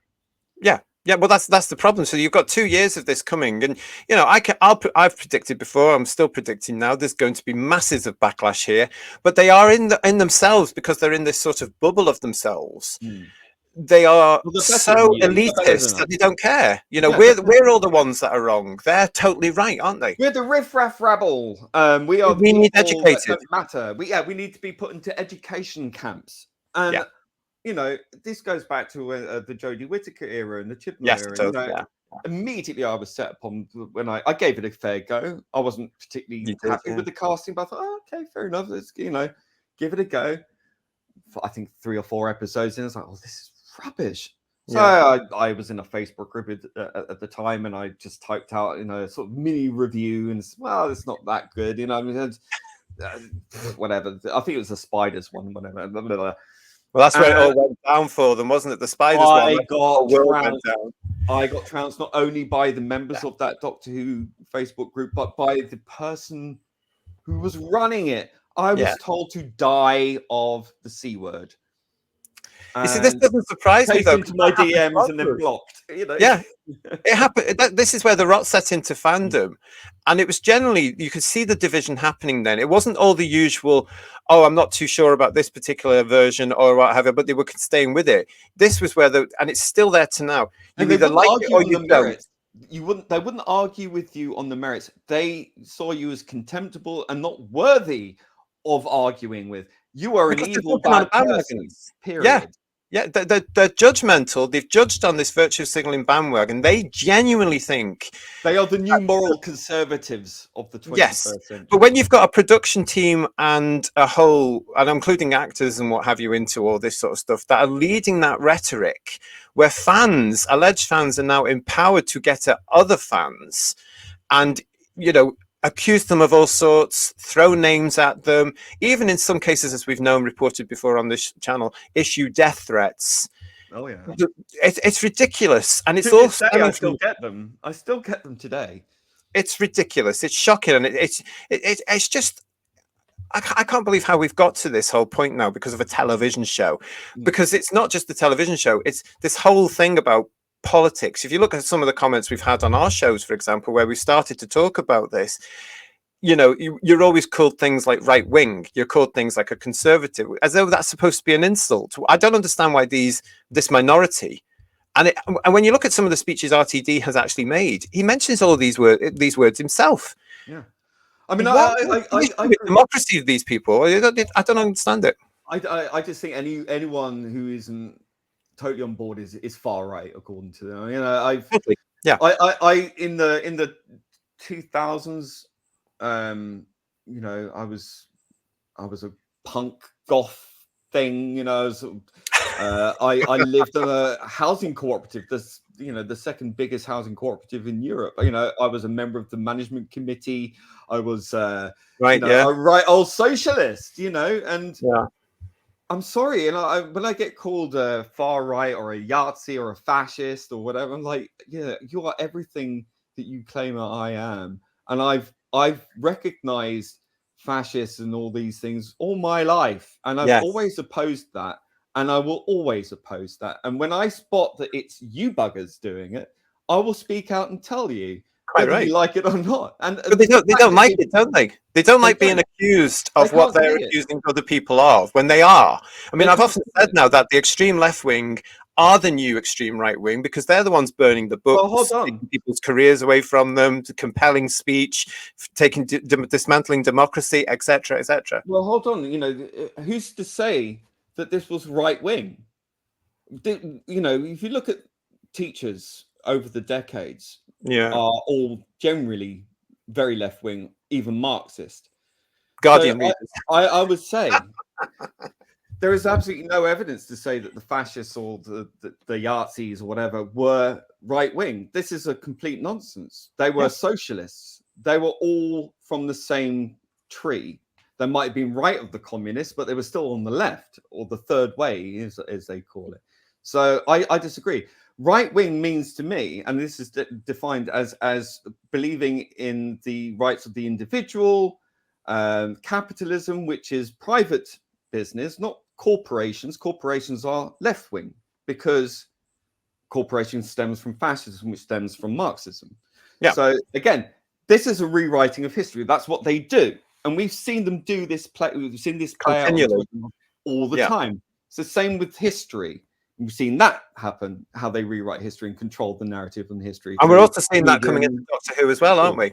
and we see it in Doctor Who, we see it in television shows all the time. All the So when time. people call you far right, so what? I think I would class far right as let's see, what's a large family business? Maybe the Godfather, you know, that's or pirates because they are individualists and, you know, Well, those believe people always equate it to a certain faction of people from 1930s Germany, don't they? And yeah, and, but they and, were and socialists. that's all they see, but they don't really understand No. the historical context of that at all. They just see the word. Authoritarianism is state power. State power is socialism.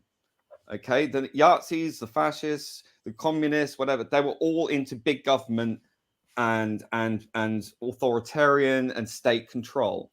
Yeah, That's what yeah, it means. yeah. Socialism is the power of the state, the people. The people is the state, right? Yeah. Private business is like a family business or the individual, like a sole trader. That's capitalism, right? That's what's been demonized. But what they confuse as capitalism is in fact corporatism, which are publicly floated companies, okay, with shareholders and all the rest of it, much like socialist organizations, are mini Soviets that are the operative functions of the state, because the state benefits from corporations, and corporations benefit from the state. It's a symbiotic relationship.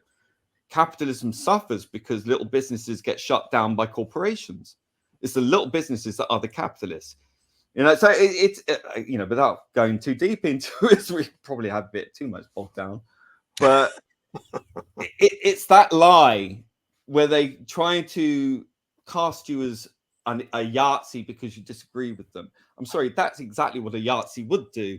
Oh, totally. Demonizing and Yeah. othering anyone who disagrees with you and But using the corporate estate powers to bash you over the head.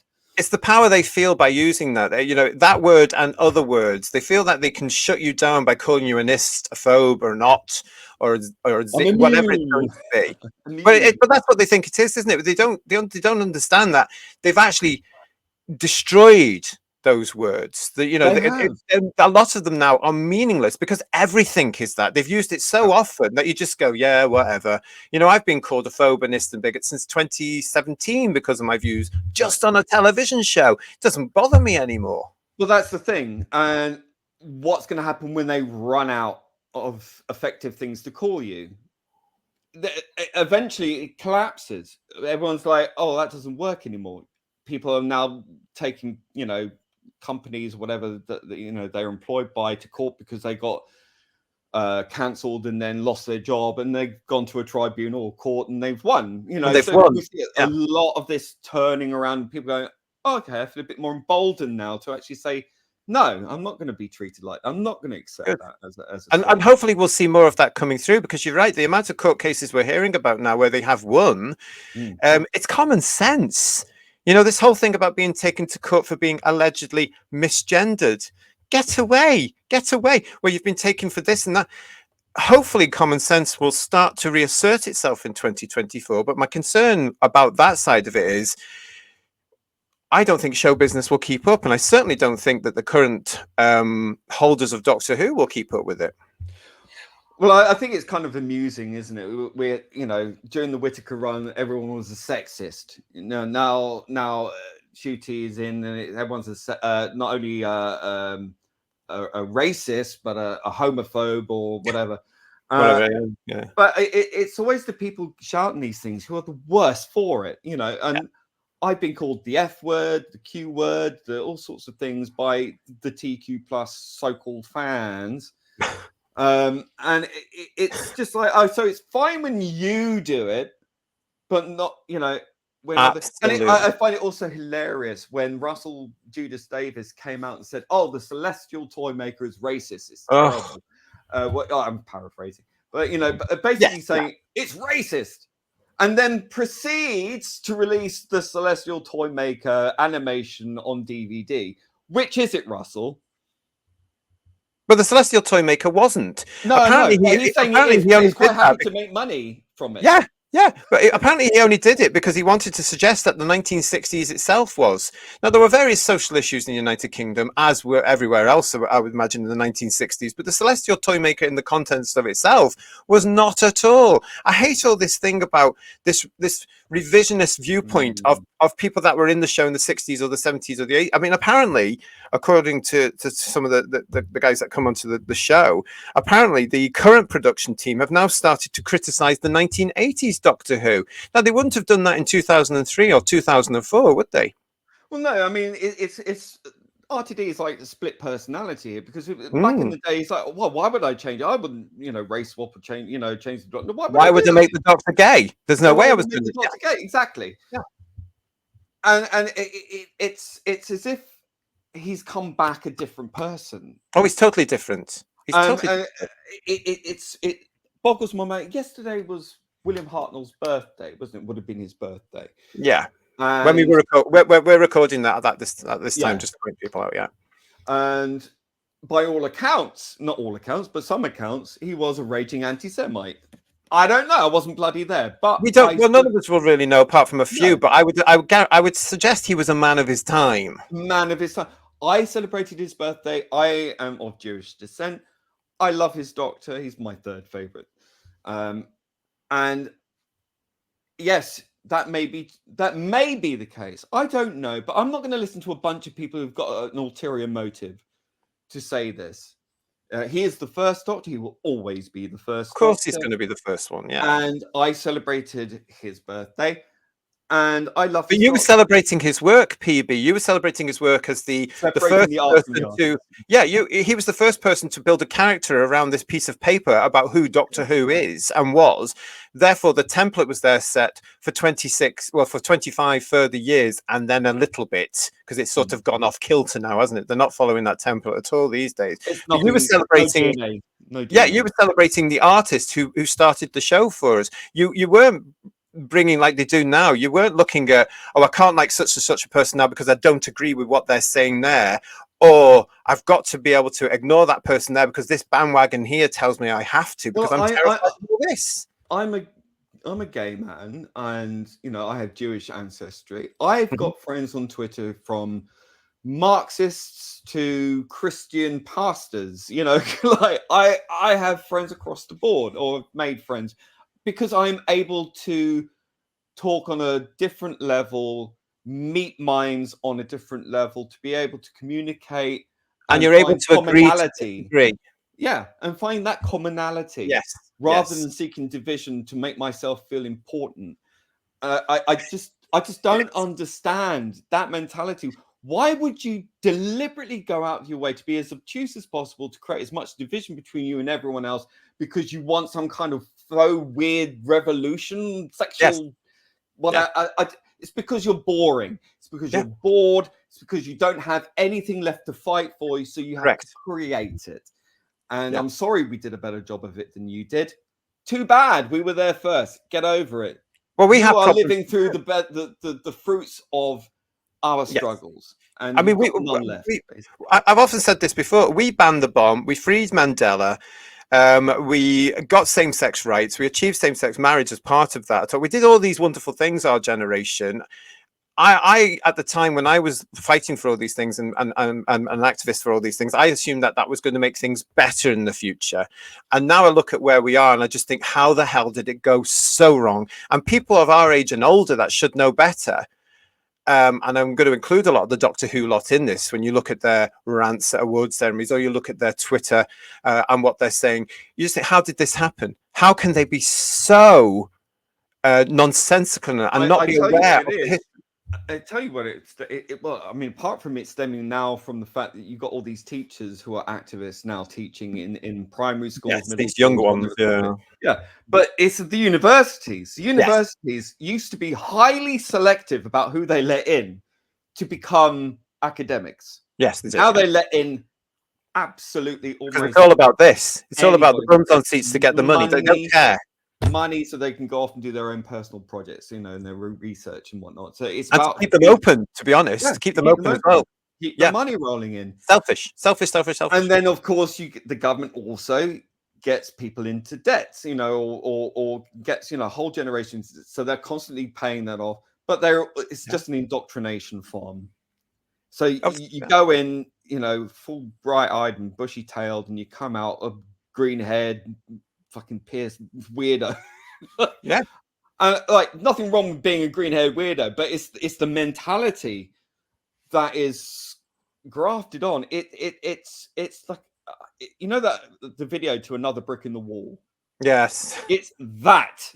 It's that, and it's conformity on the level I have not seen since I think even, you know, the wartime generation, who were nationalistic and you know, Well, you would be patriotic. after that as well, wouldn't you? Let's face I it. mean, They were, but you know what? deference to They power. built, Then, you know. they rebuilt Britain and they worked for it. So that generation gets a lot of respect from me because they came out the war and they built Britain. And but you know, when we come in, and my age group come in as well, things had to. There were things there that weren't right, and that's fine. But you were scared of change, JT.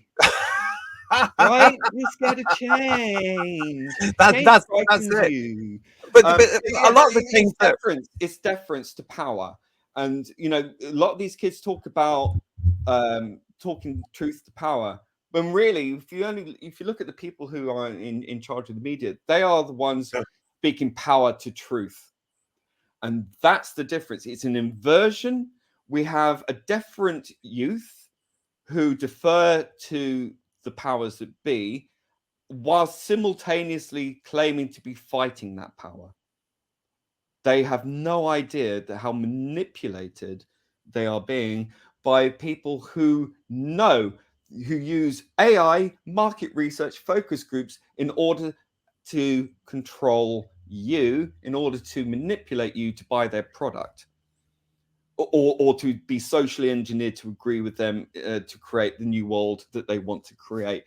It's so clear once you've gone through a lot of these processes through our own youth. And I think we were pretty much idiotic at 20 or whatever it was. Yeah. And believe what we were told. And then things extent, happen in our lives. I think 9/11, things like that, certainly shaped our perceptions on going, hold on a minute. Something's not right, you know. There's a whole lot of things that can jump you out of that, and and I think we were sort of raised to be much more critical. And I think my generation, Gen X, is one. You know, you're a Gen X, so you know that there were less of us. You know, there was the boomer generation who preceded us, and after us was the millennials, and there were much larger numbers. We were kind of squeezed out. We were either too young or suddenly too old. And there were less of us, and all the jobs were taken, all the houses were taken, all the, you know, everything. You know, we had to work. We had to work for what we've got. Yeah. And we lived, I mean, I grew up and I had to live on my means. I had to live by, I had to be a survivor. Yeah. And I've fought for everything my entire life. You know, I've fought and fought and fought for every scrap. And now I'm being told, you know, you're not a scrap. Yeah. Yeah. Yeah, like, and it's coming from our own community as well. I mean, it's shocking for me to be able to say I have had friends that have been asked to leave gay bars that we actually helped to establish, especially in and around the London and Brighton areas. Well, I think that's Manchester. Shocking. It's changing. I hope so. More and more people, I think, because of social media, even though this is the way the kind of mind virus spread, really. But I think there's a counter to that. And I think that counter is becoming increasingly clearer as this goes along. The more dictatorial it is, the more homophobic it is. The fact that I think we're going to see a big number of very angry, young, confused people who've gone through this process, who were told that they were born in the wrong body. I mean, if you want to talk about religiosity, that's transubstantiation, to believe you can change from one thing to another like that. Those stories are heartbreaking as well, aren't they, PB? You would have seen going to be a lot more people. Oh, these young people that have been put through all this hell because it's a quota, or because somebody's made money out of it, or I mean, how to portray young people in one simple lesson. It's all there, and that is now starting to come out. I'm sure we're going to see a lot more of that. But again, a lot of people against us with the truth on this.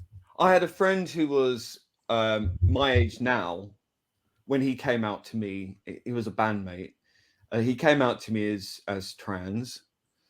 He said he'd always known since he was 5 years old or something like that, and you know, but he had a wife or girlfriend and then a kid, and then he said, well, I'm going to raise my kid first and then come out, and he did that. So he didn't lay that on his child. You know, he held off until he felt the child was old enough, and then, you know, left home and then came out.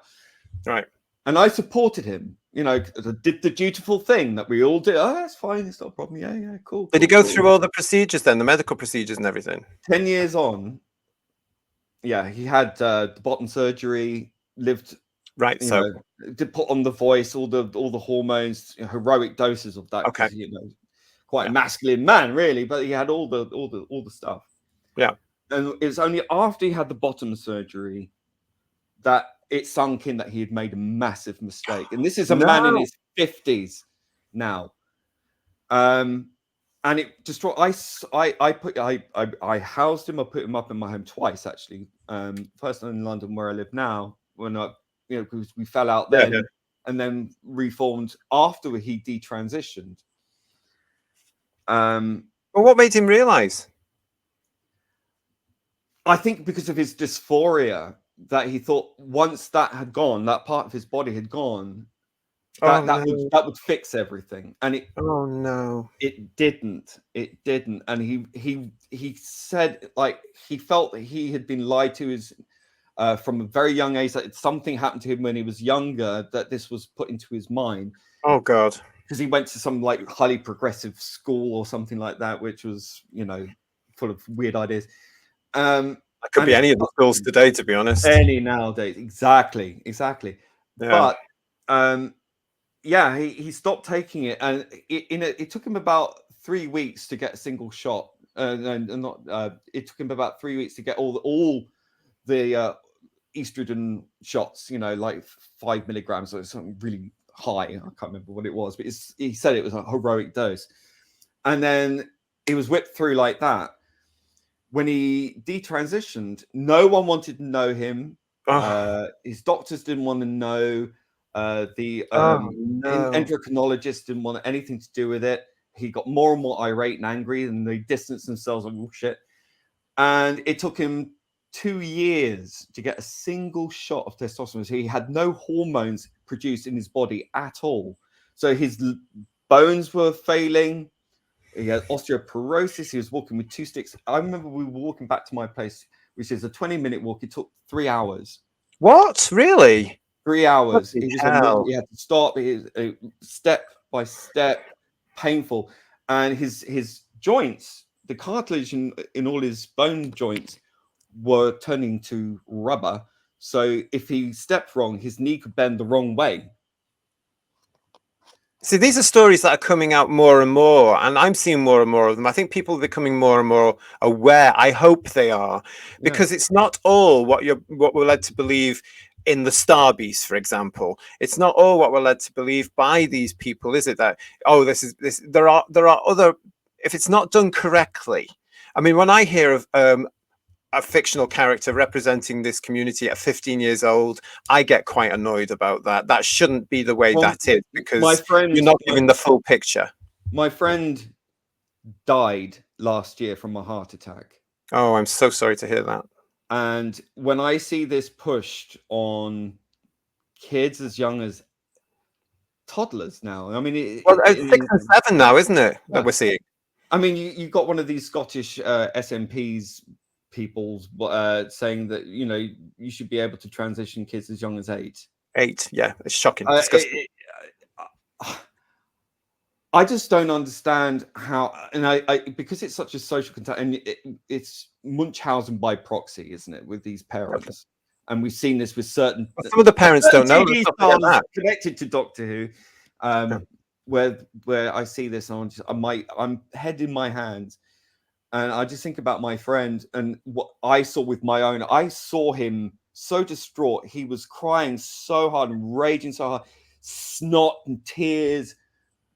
The anger, the frustration, the despair. And this was a man in his 50s who thought this was what he wanted from the age of 5, who went through the process 10 years before he died. And then, but the realization for himself as a person, as well as an individual, must have been horrifying. It was horrifying. And and if people don't believe me, go check out his story. There, you can look it up on he used to write articles for a magazine site called Country Squire or whatever. And he did his name's under that was Tarquin Sutherland, or the infamous T as he was known, and his story is on there. So by all means, go and check it out. Yeah. Sorry to bring it down, but I mean, I think it's important to state. The more we talk about it, isn't it? The better. You've got to share these things, and you've got to tell, because they hear one side continually, and especially if you're propagandizing and presenting a trans character who's 15, and this is normalized. This should be normal. Well, also when you look at that, we've spoken about it on our shows before. When you look at the Unleashed episode, I believe it's called, that came out, which I don't watch.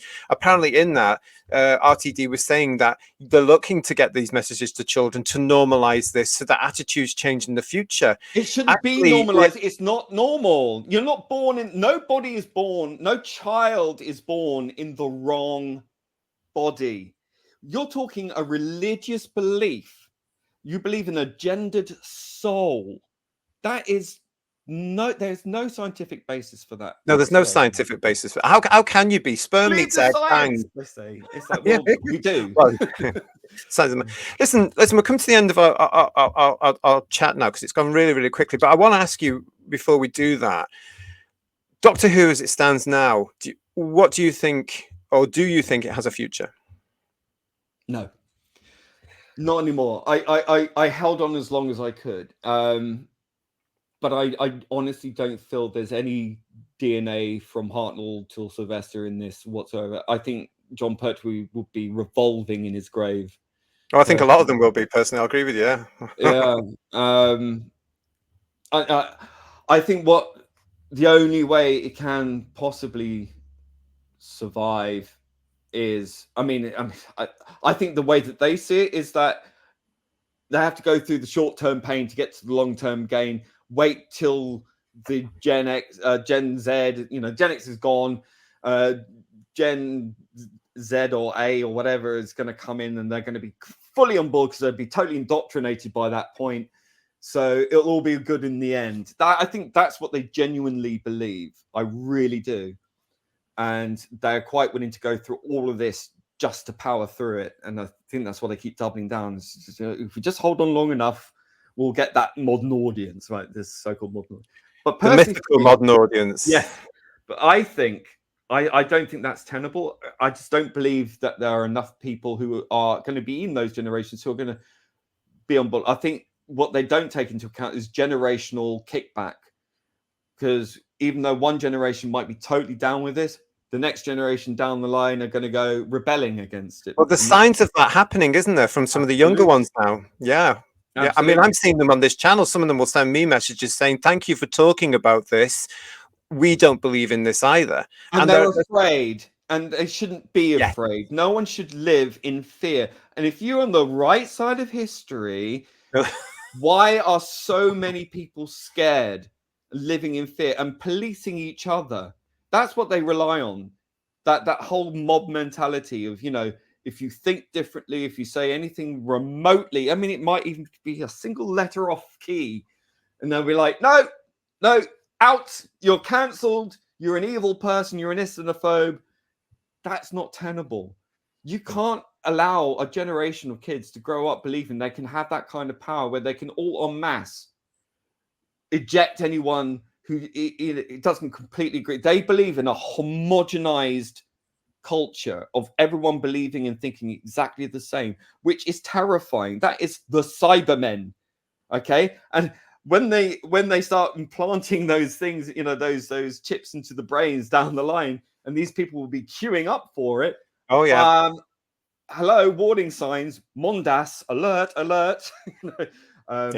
I think that's a real possibility down the future, the whole post-human thing. But anyway, that's neither here nor there.